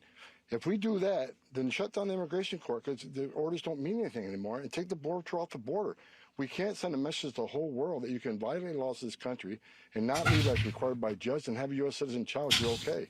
That child can stay, they can stay with a relative, they can stay with the other parent, or they can take them with them. We don't deport U.S. citizens, but they put themselves in the position. You do! Fuck you, you do! Would the kids go, if both parents, though, are deported, would you put the children in foster care if there's not a relative? Child Protective Services, what does that look like? Well, that's up to the parent. I call that parenting 101. It's up to the parent what they want to do. Oh, fuck off. But the bottom line is having a child in this country does not make you immune from our laws. If that's the message we send to the rest of the world, you're never going to solve the best wealth courses. What would you be asking ICE agents to do in that scenario? To arrest and deport people who are ordered to remove by a federal judge. That's what they're going to do. The parents can make the decision on their child. That's their decision. So when you argued recently about, when you were asked about family separation, you said families can be deported together. That's how you would avoid that. I mean, you're saying that U.S. citizen, that U.S.-born child, would have the choice to either go with their parents or to stay here in the United States without their parents? That's the decision of the parents. And again, we can't send a message to the whole world that you can circumvent our laws by simply having your citizen child when you know you're here illegally. They made that decision. They put their families in that position, not us. We're going to enforce the laws enacted by Congress and signed by a president. If people don't like the laws, they can certainly have the laws changed by Congress. But we're going to do what the American people want us to do, enforce the laws enacted by Congress and what Congress funds us to do. What a fucking idiot. There was someone in the chat who said, at Chris H 563 said Obama gave Honan awards to. You read my mind. So, and unfortunately, I had to pull this from, I guess, someone seemingly right-wing crack. But sometimes they're right. Sometimes they make some sense. So, from this tweet at K_dub_H tweeted, picture 2016 under Obama, CNN's coverage of ICE agents in Chicago showing them removing illegal immigrants to make the community safer. No outrage, just straight reporting on their mission. 2015, Barack Obama honored ICE leader Tom Honan with a Presidential Rank Award for Distinguished Service, one of the highest honors for federal civil servants, praising his enforcement leadership. Come on, people. Fast forward to 2026. The exact same agency enforcing the exact same laws under Trump. Not really, but okay. Suddenly, it's unlawful to enforce immigration laws. Raids are evil, and everyone's in tears. Nobody cried about deportations when Obama was deporter-in-chief with record numbers. This hypocrisy is 100% targeted smears against President Trump, pure political theater to undermine his administration. The double standard is crystal clear. Enforcing the law, fine under Dems, fascism under Trump. So again, it goes. It's both fascism, dog. But there is a point in that, in terms of, Obama. He's a part of the Obama administration. So the idea that Tim Walz is saying, and I think that's what he's going with, it's like, I'll give him the benefit of the doubt, like Tim Walz, when it's like, no, your people are saying for ICE to get the fuck out. That's what they're saying. So really, Walz, you're being a pussy by not listening, and really, and I said this on Instagram, dishonoring Peretti's name, dishonoring Good's name, for essentially getting rid of one Nazi and replacing him with another. And even now, even though Trump has not kind of seemingly stepped back, I mean, like, because feel like people are like, he's kind of realizing like their error and they're kind of pulling back. More ICE agents are heading to Minneapolis, or at least in the suburbs right now. So nothing is changing. If anything, things are going to get worse in Minneapolis. So, but the idea that, again, Democrats are so fucking weak, it's disgusting. Which kind of brings me to this next article that I pulled, also from Popular Resistance. And this is from Mike Pappas from the Left Voice, who purports, no, Tim Walz and AOC, the National Guard won't save us. Democrats like Tim Walz and Alexandria Ocasio-Cortez are calling for activating the National Guard in places like Minnesota. But one force that aims their guns at our class siblings isn't going to be stopped by another force that aims their guns at us too. And I'll argue, as someone who's had the National Guard in their city since October, at least in DC, they haven't done shit. You actually asked me this the other night, like, has National Guard in DC gone? No, they just look. I've seen folks taking pictures of them, and they're more than happy to take pictures. Like, they don't do anything. Like, most recently, I just saw them at the metro station. I was coming home from getting something. They're just standing around on their phones doing nothing. That's it. Nothing.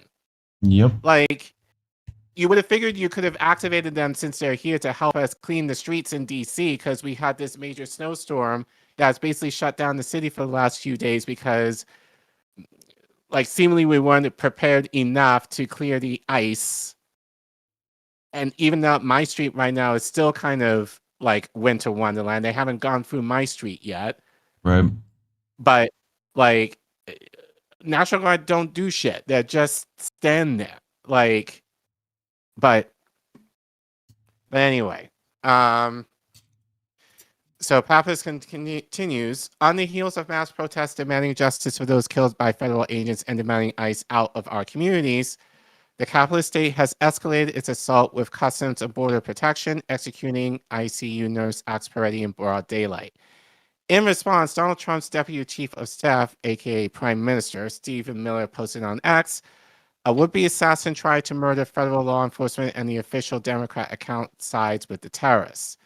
Meanwhile, on Truth Social, Donald Trump called Peretti a gunman, justifying the killing and attacking various Democrats. Republicans are digging in their heels to maintain that these federal forces can kill anyone that protests them, even in legal ways like filming. They're showing the public how the state can commit to whatever type of violence it likes, when it likes. The National Guard is not going to protect anyone. One force that aims their guns at our class siblings isn't going to be stopped by another force that aims their guns at us too. Meanwhile, the Hennepin County's Sheriff's Office agreed with Waltz and AOC's calls. They stated the National Guard is needed to assist the Sheriff's Office in protecting life, preserving property, and helping to ensure the safety of all community members. They went on to emphasize the Guard's presence will create a secure environment where all Minnesotans can exercise their rights safely. But we cannot trust the National Guard to protect us in any way, shape, or form. Its history is one of repressing the working class and oppressed. It has been deployed to crush strikes, suppress Black uprisings like in Detroit and Newark in 1967, and has even murdered peaceful student protesters like at Kent State in 1970. This is not some type of protective force as these politicians try to frame it. It is an occupying army for capital. Whether it is the police or National Guard, liberal politicians are reiterating that more training and technocratic solutions will protect these horrors from continuing. So all we need are the better trained cops that have learned from the 2020 Black Lives Matter uprising, or the better trained National Guard, along with maybe a few more body cameras, and crisis averted. Calls for better training have been around since the civil rights era, but training or body cameras won't stop the fact that all of these forces are meant to impose themselves on the public through violence or the threat of violence in order to protect the system of capitalism and the status quo. The response of Waltz and AOC makes it crystal clear that the Democrats have never been on our side in this fight. They have voted time and time again to increase ICE's budget since its inception. They helped create this army that is now being weaponized against us. Hell, several recently voted to continue funding the DHS amidst the ongoing crisis around the country. It took two people, well, more than that. And let's stop there. I think really in, not Minnesota, but like, I think there's been about a dozen people currently that have been killed by ICE agents, not all in Minnesota, but so not two, like a dozen. But it took two people being killed in cold blood in plain sight, along with countless others killed in detention centers, and I'll argue even just on the street, but they weren't recorded, so we don't know about those murders as readily. For Senate Democrats to finally oppose the bill that would continue funding ICE. The fight against this violence falls to the working class, not the National Guard. We must build from the actions of January 23rd. Unions must mobilize for a nationwide strike, and we must organize democratic assemblies in every workplace to broaden the struggle. We cannot wait for 2028, like some leaders suggest.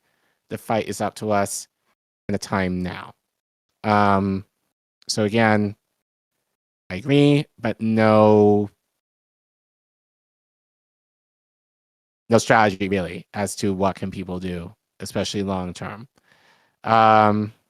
So a couple more slides. Well, a few more, but two things.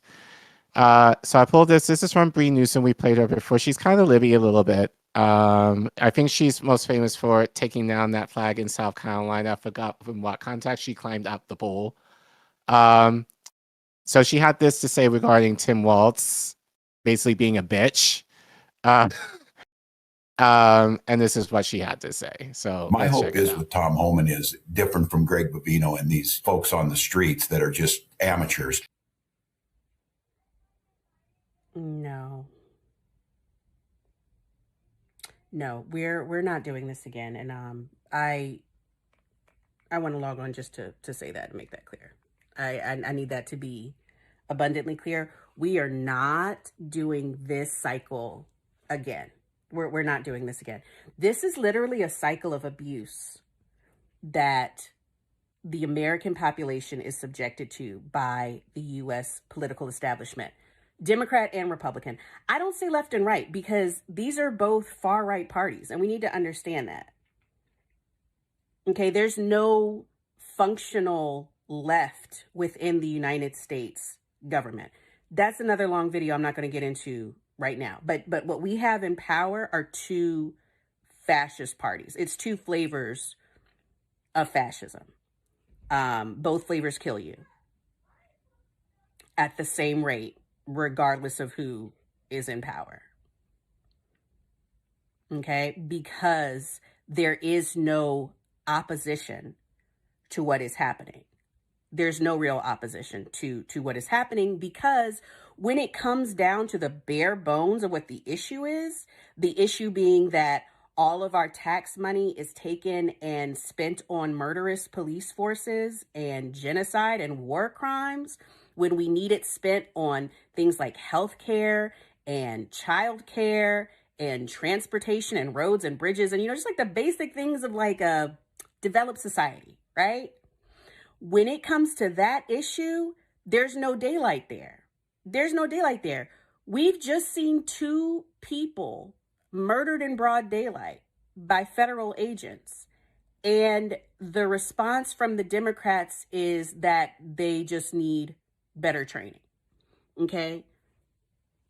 This is not about training. This is not about personnel. This is not about swapping one person out for another. This isn't even really about Donald Trump at the end of the day. This is about a system of violence that has persisted for a very long time and has now reached a point that we can no longer look away. As Black people, we were never able to look away, right? But now it is impossible for anyone to look away because all of the violence that has been exported abroad is coming full home as it reaches Main Street America is what?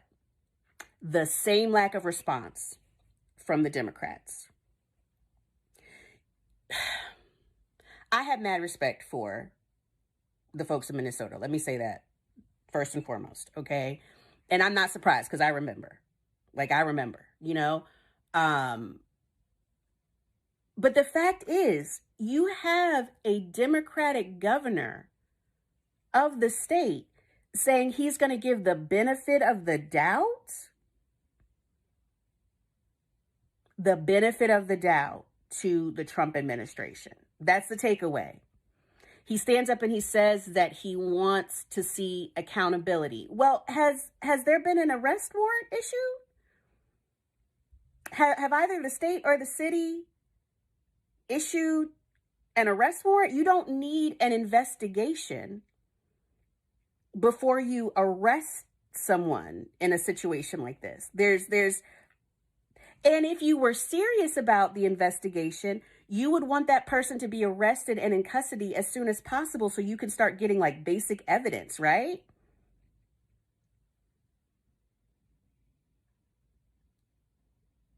Okay, I'm going to go back to the abusive family dynamic analogy, right? We are the scapegoats. We're the scapegoats because we are the ones who say what the reality is, right? You've got, again, the Republicans are the drunken father who like stumbles in the house and beats on the kids. And the Democrats act like the mom who kind of looks the other way because what's most important is upholding the image, right?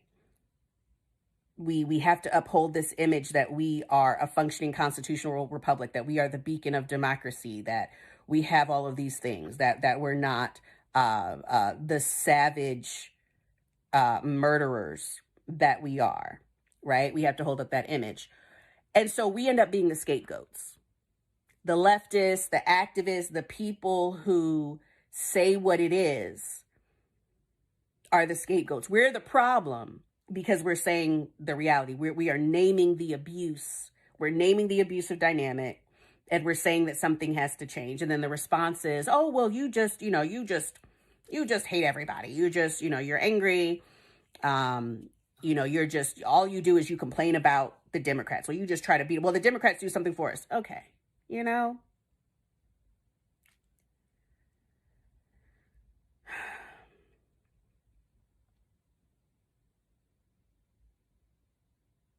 Can we we got to be real now. We got to be real.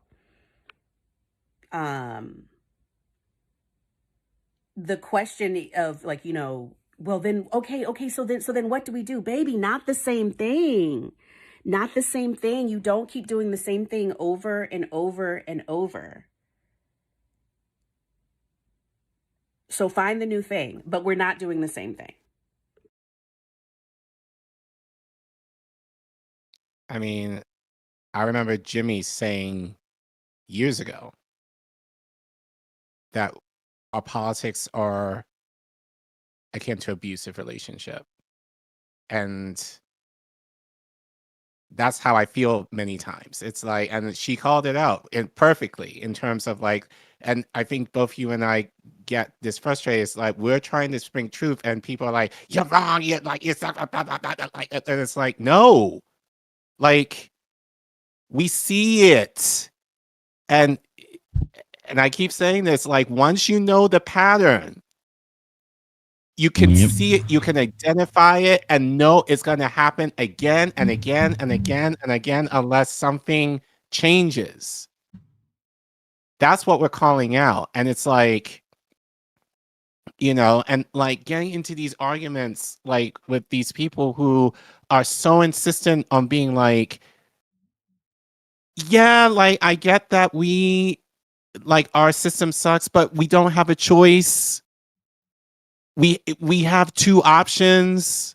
I mean, that's what I got today. We have two options. So I had to weigh out the choices and I had to pick the lesser of the, and I'm like, baby. Yeah, you don't. This is how first of all, you don't. You don't. Especially if you know that you're in an abusive relationship, you don't go back to it in the hope that it's going to get better. You leave. And I don't know, I think I'm just going to end with this because shout out to Propaganda and Co, friend of the network. This is a long tweet, but I think this is a great way to end this. So they said, want to hear something insane? Under Trump, ICE deported 329,000 people during his so-called immigrant crackdown. In 2012 alone, Obama deported 407,000.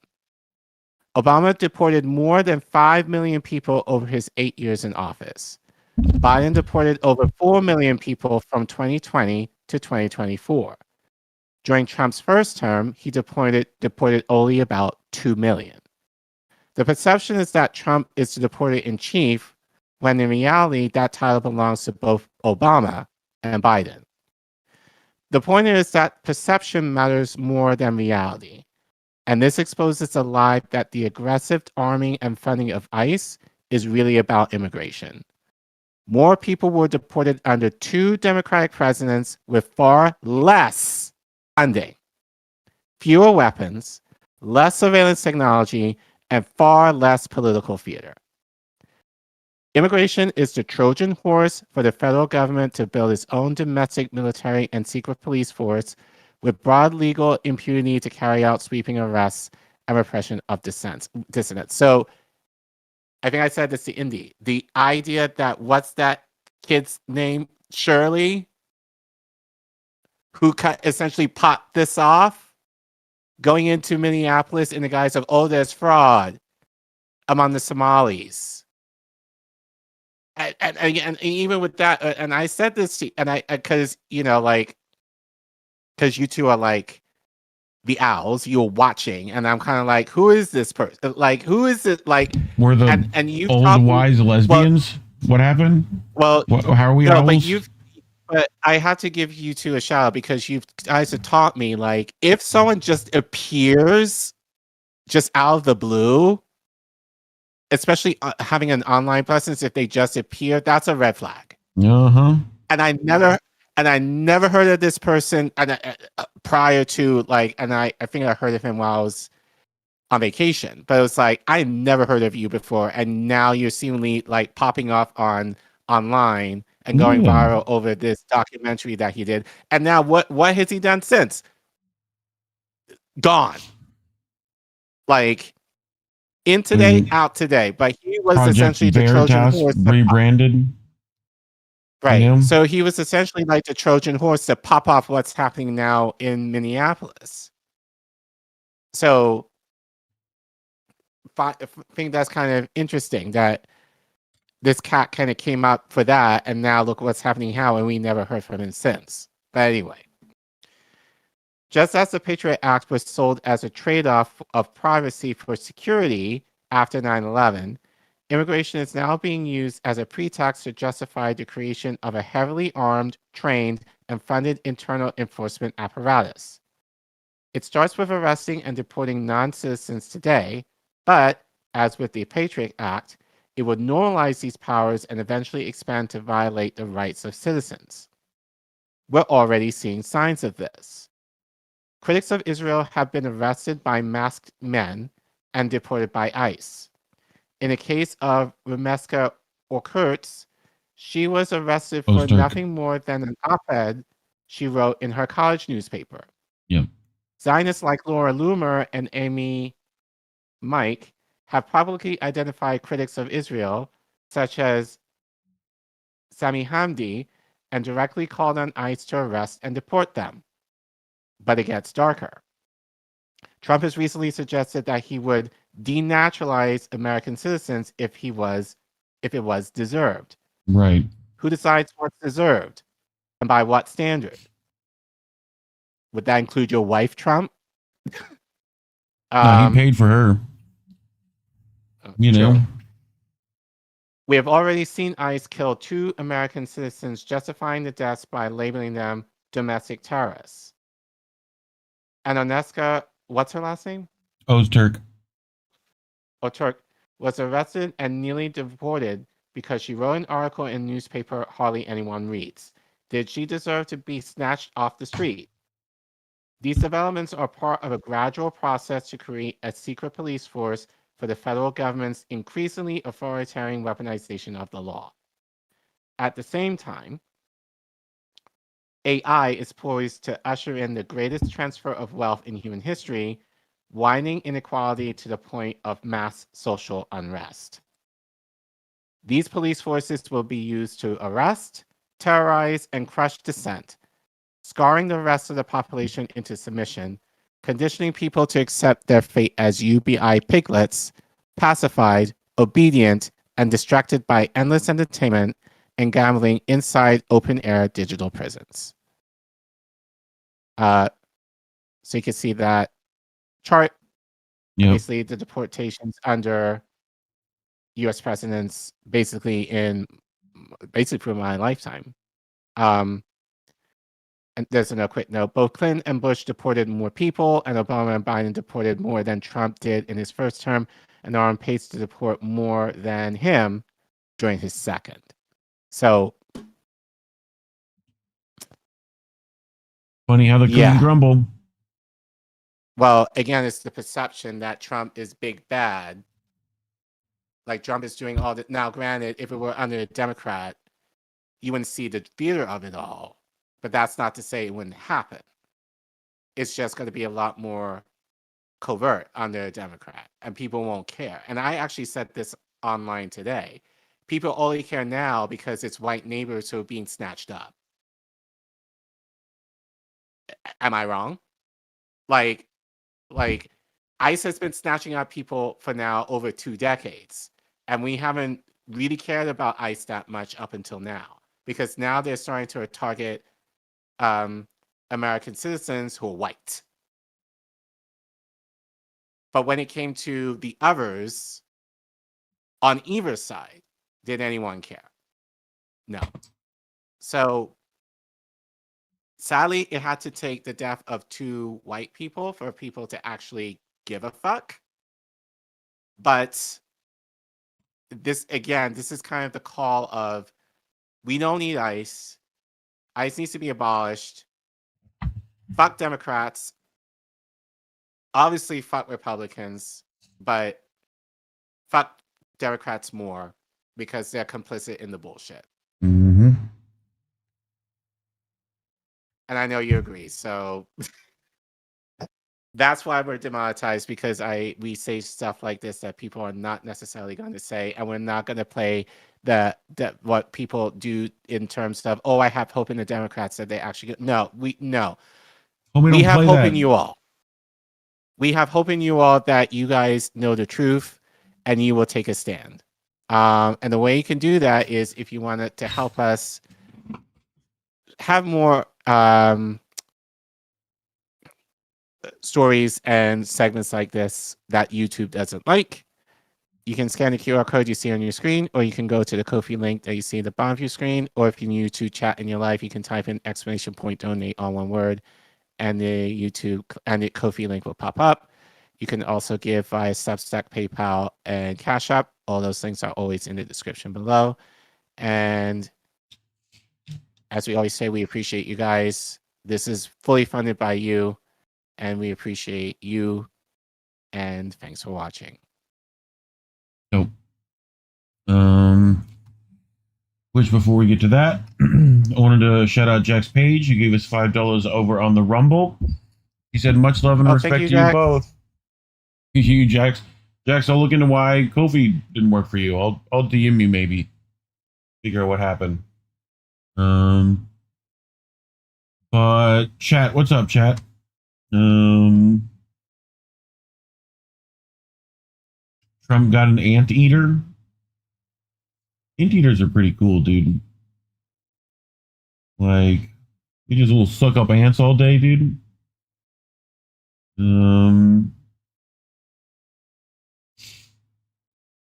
Yeah, I mean, I think we all get it here, you know. We're all on the electoralism in general. You know, as much as like, it just sucks that we wish third parties were an option for change. I don't think they are. Yeah. I think, you know, it just gets really frustrating to me that, especially given the conversation I had with this person today, like, because at the end of the day, he was like, we both want the same thing. We just think of them in different ways. And I'm like, actually, not really, because you believe that voting for the lesser evil every time in the hope that things will get better, even if it's incremental, is change. And look, the reality is Trump has already proven in 1 year that incrementalism is bullshit. Look at what he's done in less than a year. That will take decades to fix if a Democrat has ever wants to take that on. Probably not. You know, but we're kind of going on the way to the wayside right now in terms of the death of the American empire as it is. But even in a relationship, yeah, there might be certain things that you can compromise on, but there's going to be some things that are non-negotiable. And we do not demand that from our politicians at all. It's the idea like, this policy here that we want is a non-negotiable. And if you don't do it in the exact way that we want it, you're out.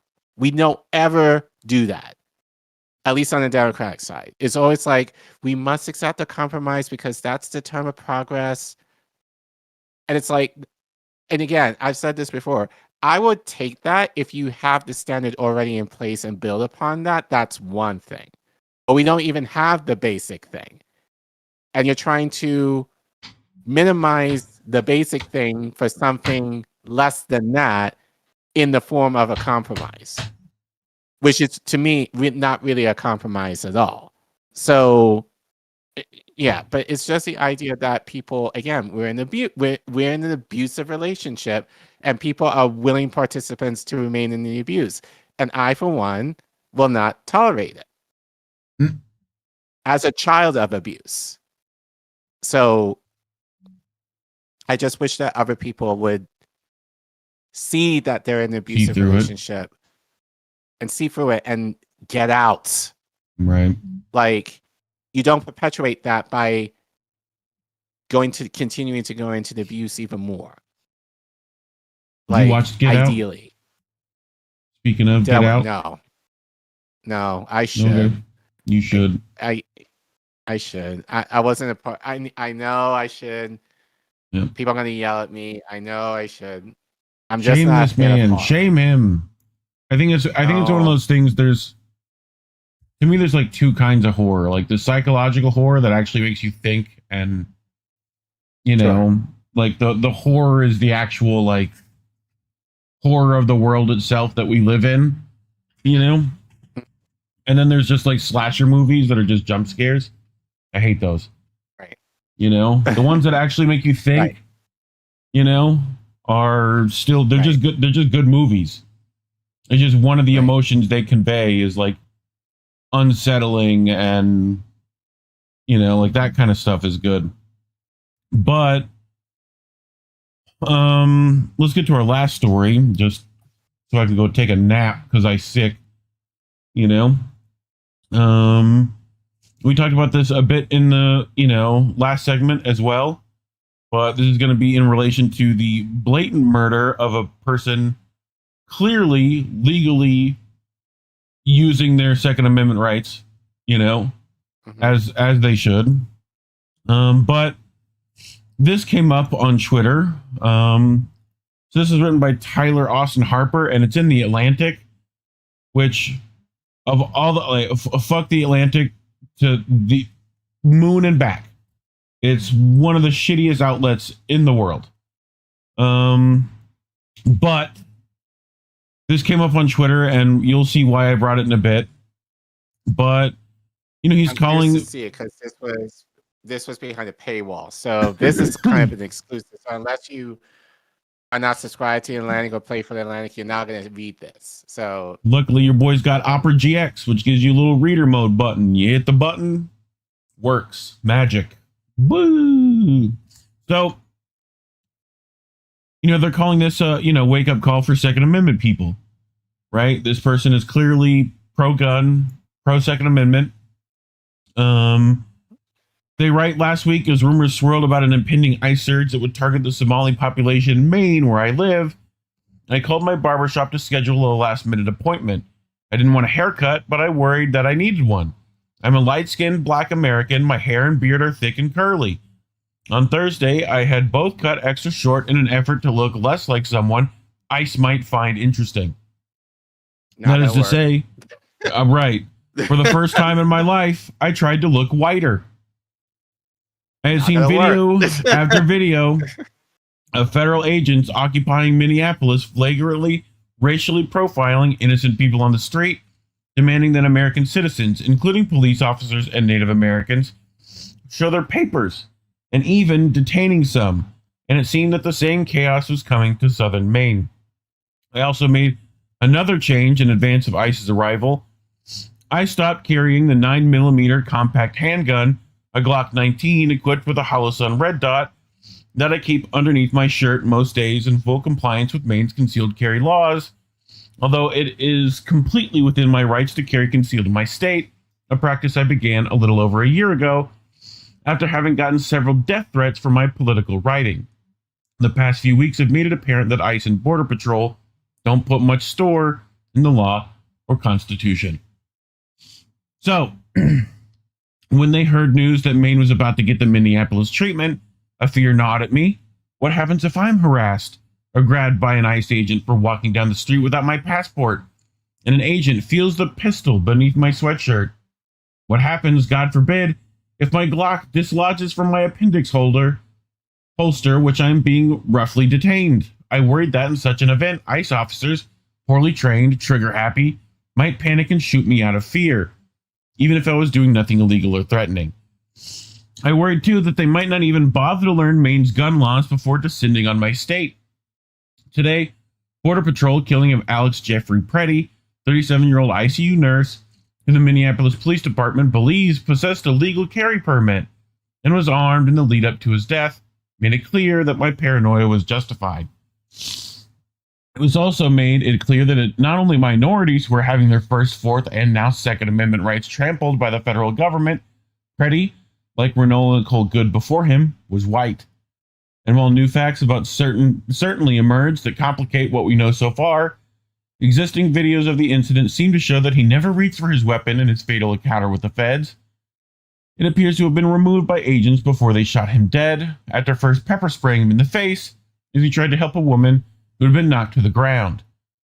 Apparently, the federal boot heel is now colorblind, one of the Trump administration's more notable anti-DEI achievements.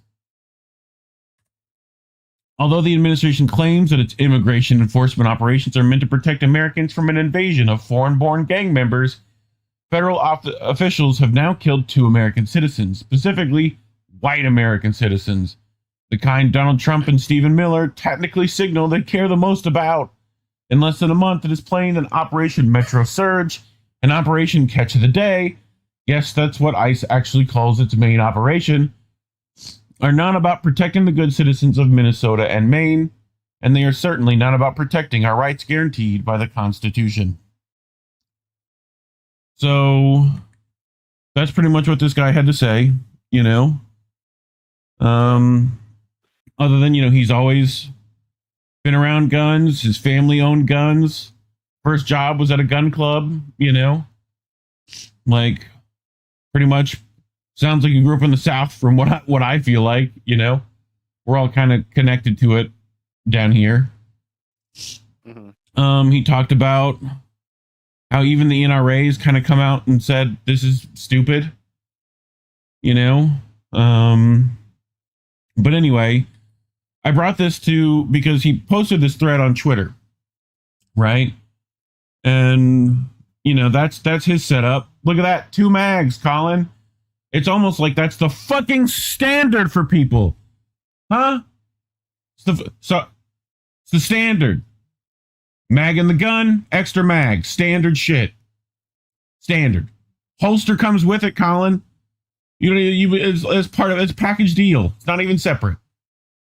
You don't buy a separate mag holster. I mean, you can, but you don't. You buy it with this holster. Anyway. So, he kind of had a thread very similar to his article, right? And friend of the show, Ali Abonima, asked an honest question. He says, what are the circumstances in which you envision that personally carrying a firearm could prevent tyranny? The government seems to be using it as a justification to do more tyranny. And can you conceive of a circumstance in which you would survive the use of your firearm against government agents? Okay? I feel like that's a pretty reasonable question to ask. Yeah. Comments were not kind. I don't think they realized what Ali was asking by any means. But he says, I'm not arguing about the morality. I'm asking about the strategy. In a shootout, the government will eventually kill everyone because its firepower is effectively limitless. Look at what they did in Waco. So is this strategy that some will be martyrs to deter future government tyranny? This is Ali Abonima, who knows full well what martyrdom looks like, by the way. and what armed resistance looks like. So, which I definitely think he's pretty pro armed resistance in this case. But he brings up a very interesting point that I don't think, when lefties come into the space and we start talking about arming up, they don't do the next steps. Well, I would argue we don't talk about that. No, we don't. We don't. And we've had discussions, I think, especially within the last few weeks of that. Because even for me, for someone who, I'm not a fan of guns, I've used them. Right. But I would never own one. Hell, I can't own one because I live in DC. But I've talked about the idea, at least with you. Well, you brought this up for me for years. And now I'm strongly considering it now, like, you know, taking up kickboxing as a way to kind of defend myself in like a situation like this. Hell, I probably wrestling would die, and kickboxing. At least if I die, I'll go out swinging, hopefully. See, I don't even want you doing that. I want you getting in tight, counter wrestle. That's how these motherfuckers get you, dude. They wrestle you, you know. But that's beside the point. But I do think we need to have that discussion.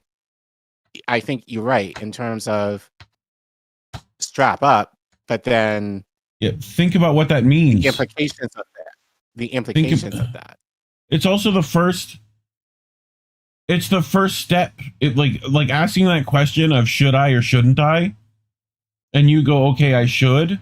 That's literally the first step, right? You have to go, okay. Manual of arms. We have to learn how to use this tool.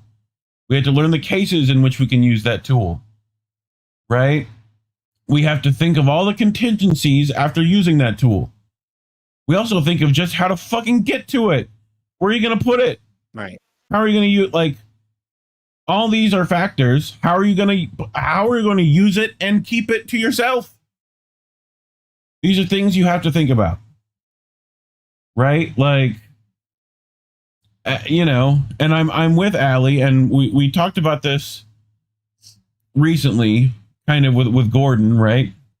In last week's article, we talked about this, but someone responded to Ali Abonima. Same could be asked re Hamas versus IDF. Ali responds, indeed, and there they accept, not necessarily seek martyrdom as the price of resisting an overwhelming force over the long term. Is that the strategy here? Ali is asking for specifics. He's like, what's the plan, Jack? What is it? Figure something the fuck out. That's what he's asking people to do. Because like that's your options. You know? Like, are you willing to risk that? Is essentially what he's asking. Like, right. And I think that's the difference. Like in Palestine, they're aware this could cost me my life. Yeah. And I think in the West in general, we tend to do everything to prolong our life. Not to say like we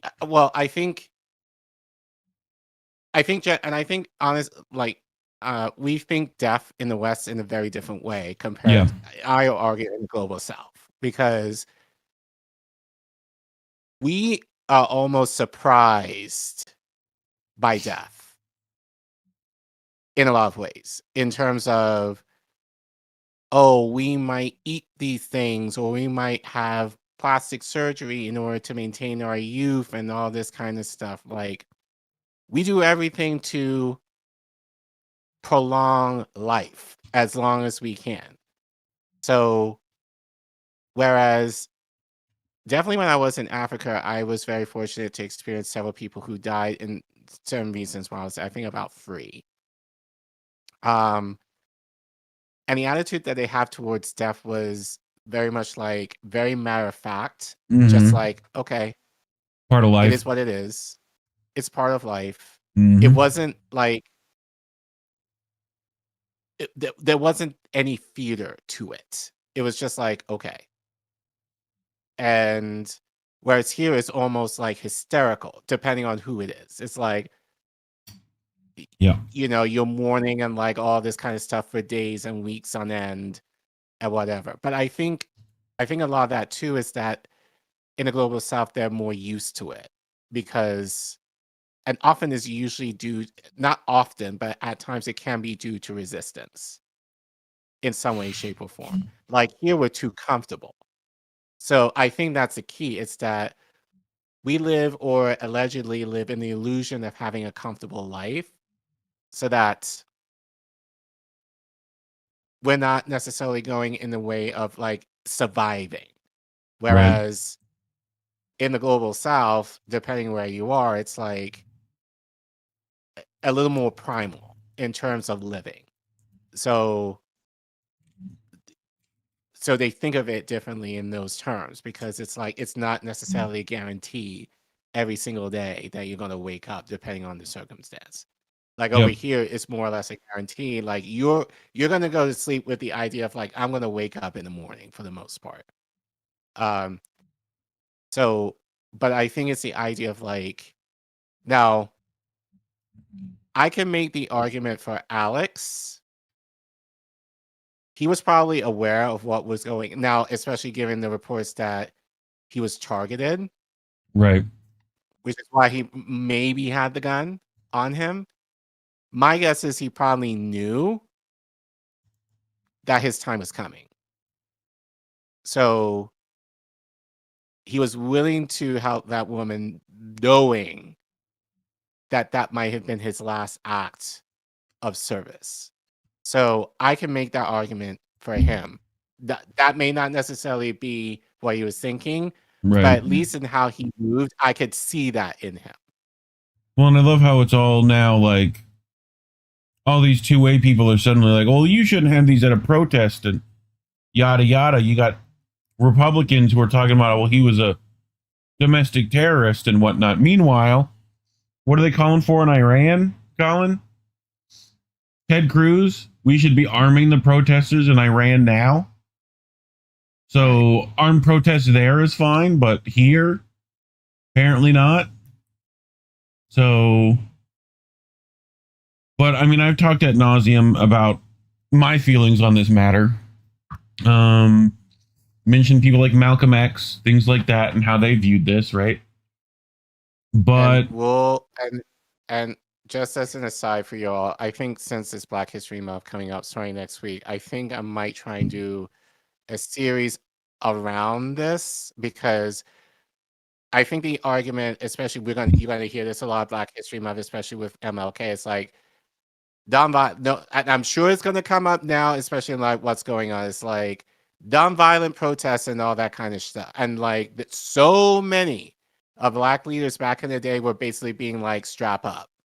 But strap up knowing that you're potentially sacrificing your life. Right, the consequences, which like we're asking Malcolm the rest X, of the world to. You know, whenever you hear Malcolm people are like, I hope Palestinians win the fight, that's the fight you're talking about. Malcolm X spoke on this. Fred Hampton spoke on this. Like, other Black leaders spoke on this. So I think what we're going to try and do is try and pull as many people as I can who are maybe not as well known. Yeah. To kind of do that in terms of next month. But yeah, we're going to hear, and you're even hearing it on the right, like nonviolent protests, and they're saying that because they want you, they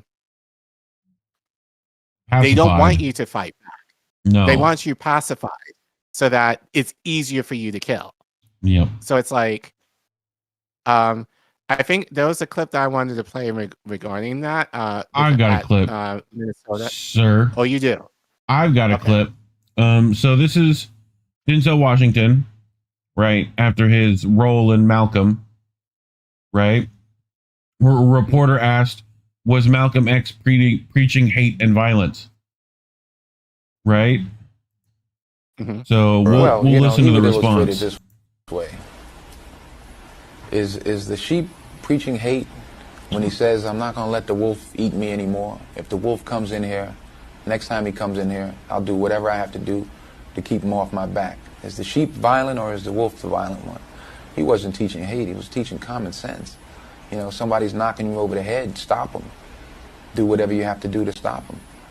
You know, the ones that were knocking him over the head were afraid of the fact that he might swing back. So they said, no, he's teaching hate. He's violent. Yeah. So, you know, just a quick aside with that. But again, I also brought up last week we covered this, right? Very similar vein from Gordon Dimmack. And I'll just let a less congested me like finish this one out. You know what I mean? Like, but very weapon. When I tell you the gun situation in America is bad, I'm talking from personal experience. Whenever Gordon sat down and have a conversation with any pro-gun Americans about this, he always got the same response. Guess which one, Care Bear? Guess which response? It's my right. And for why?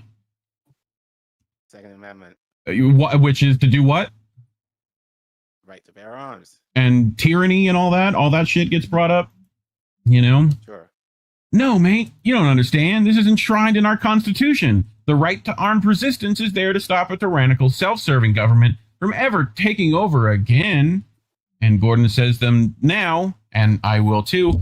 What are you waiting for? Your government is full of rapists and pedophiles, America. You know it, I know it, and the entire world knows it. Your government and institutions are full of people who are besties with Epstein, and they will do anything to distract you from those Epstein files, up to and including murder.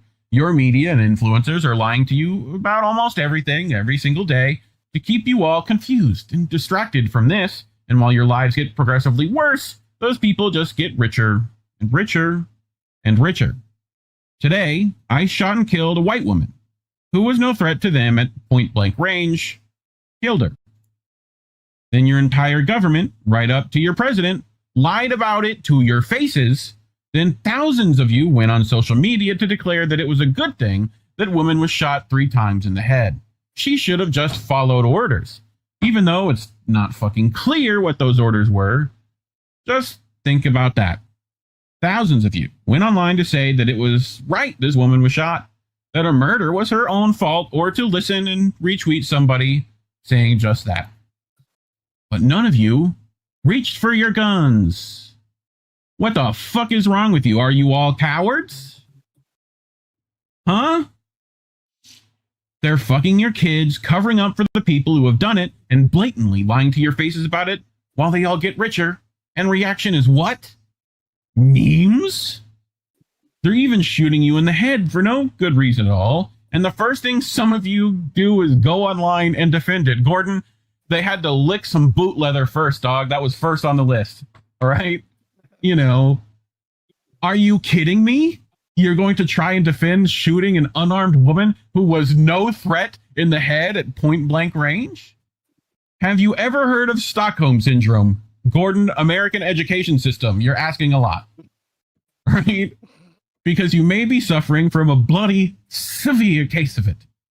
My entire life, Gordon saying this, I have heard that Americans have to have the Second Amendment, and you have to have these guns and the right to bear arms because of the risk of ever being ruled by a tyrannical government, that to give up your guns would be to give up your freedom. Freedom? What freedom? You have no freedom at all. The only freedom you have is to shut the fuck up, or else they'll come for you next. That's the Fifth Amendment. Glad you read it. A group of evil rapists and pedophiles have just taken control of your country. I don't know about just, Gordon. People who are not of you, by you, or for you. So spare me your Second Amendment bullshit. You're cowards. Palestinians are less occupied than you are. They may be under occupation too, but at least they're still resisting. Their trigger fingers are still working, as are plenty in the Middle East, and hopefully they continue to fucking do so. Any questions? If that's your way of me asking you to clip that out and make it as a short. You did the half job. You half-assed it. Yes, That sir. should be a clip. Yeah, I got That it. should be I just had to well, get you the got it now. timestamps. So you just had to timestamp it now, but you can easily do it now. Yeah. But it's like, but I thought of this today. Like Minneapolis is occupied like Gaza is right now. Yep. And it's funny, like all these liberals are like, you could have had Kamala and all this bullshit and fuck Gaza. Like you didn't vote for her because she was not because of Gaza, like, and all this kind of bullshit. And do not come. I'm like, and you don't care about Gaza? You should care about Minneapolis because what's happening there is similar, if not the same, as what Palestinians have had to go through for 75 years. And that's under this administration. Now, granted, Trump is doing it in a over-the-top kind of way. Yeah. Yes, we can admit that. But this is a land of democracy, so to speak. This is a land where we're supposed to have rights. To be able Carlin to have would free say, you speech, don't got to be able to rights. bear arms. Right. Palestinians know? don't have that shit. It's like, you're in your way, you're dead. Like, but we believe because we have these rights that somehow will be immune to any of that. And and Trump has basically said to us, fuck no, that's not going to save you. So the only way that we're going to save ourselves, and look, it's a matter of science. For every action, we know the saying. Mm-hmm. I have, and I'm not going to tell anyone what they should and shouldn't do, but is our response equal or better than what our government is doing? Yep. If not, we have to adjust our strategy accordingly. Now, and look, and I'm saying this, and we had this conversation too, privately. Not everyone should have a gun, right? Like some of you shouldn't have that responsibility. And I know, and I see some people in the chat are like, we're not promoting everyone to go out and have a gun. But what we are promoting is the idea of like, there are things that you can do even now to resist. At minimum, you should be checking in on your neighbors, seeing if they're all right, especially the ones of color, especially the ones that could potentially be identified to be spirited away by ICE. If they're scared to go out the house, get them groceries. Take their kids to school. Like, find out if there's anything that you can do for them to make their lives a little bit easier in terms of the fear that many might be going through right now. Those are the things that we should be doing anyway, but those are the things that we should be doing especially now. That doesn't require you to be protesting, because I'm seeing a lot of people being like, I'm just going to sit this out. Like, if they want to fight, let them. Like, I'm done. I'm tired. And I get it. I get that stance. But to sit back and do nothing while all this is going on, like, I don't agree with that either.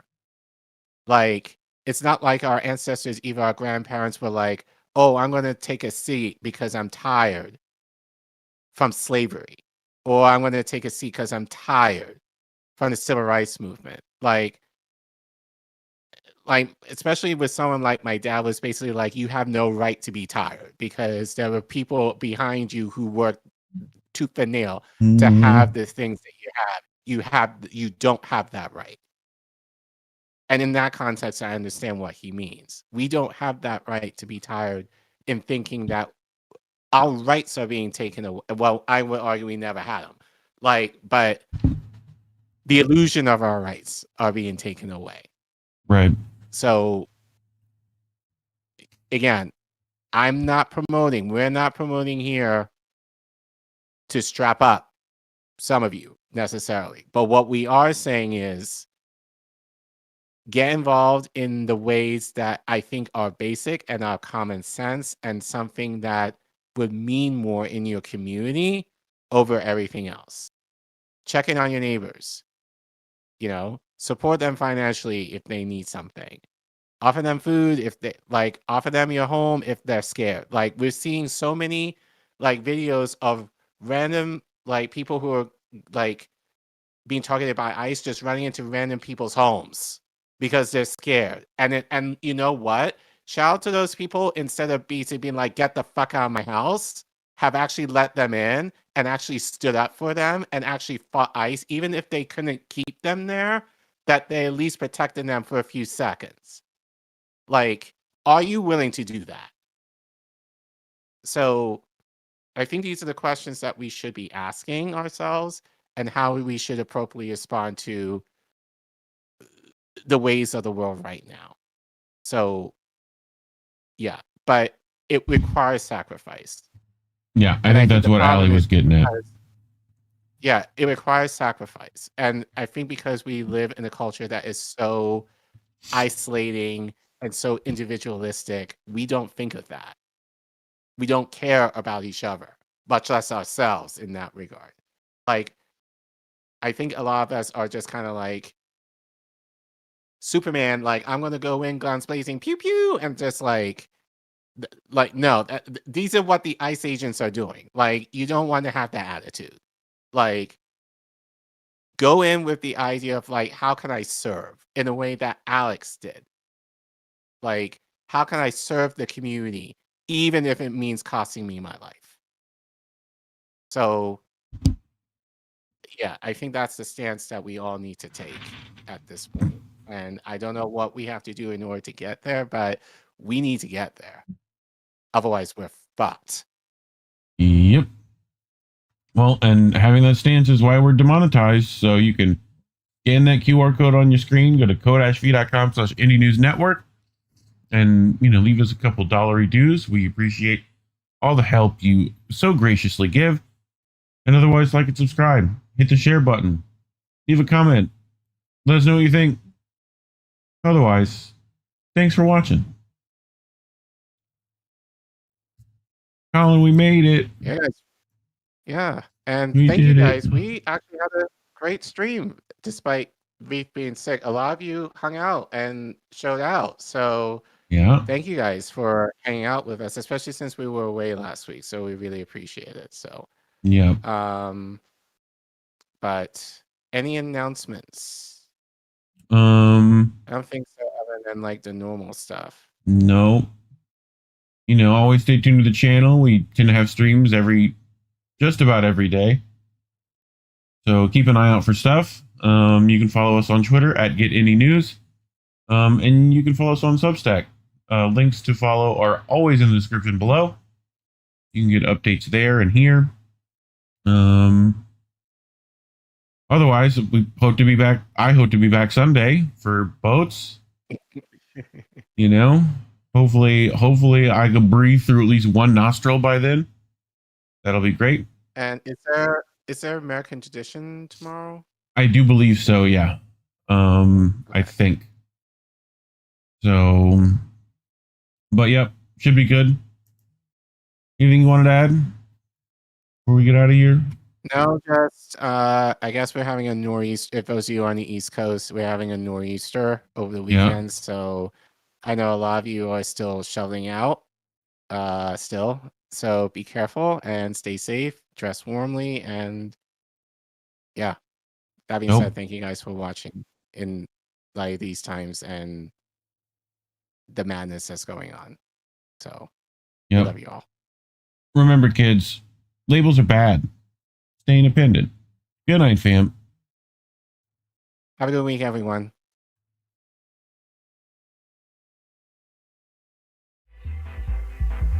There's a difference between peace and liberation, is there not? You can have injustice and have peace. Isn't that correct? Have peace and be enslaved. Yes. So peace isn't the answer. No.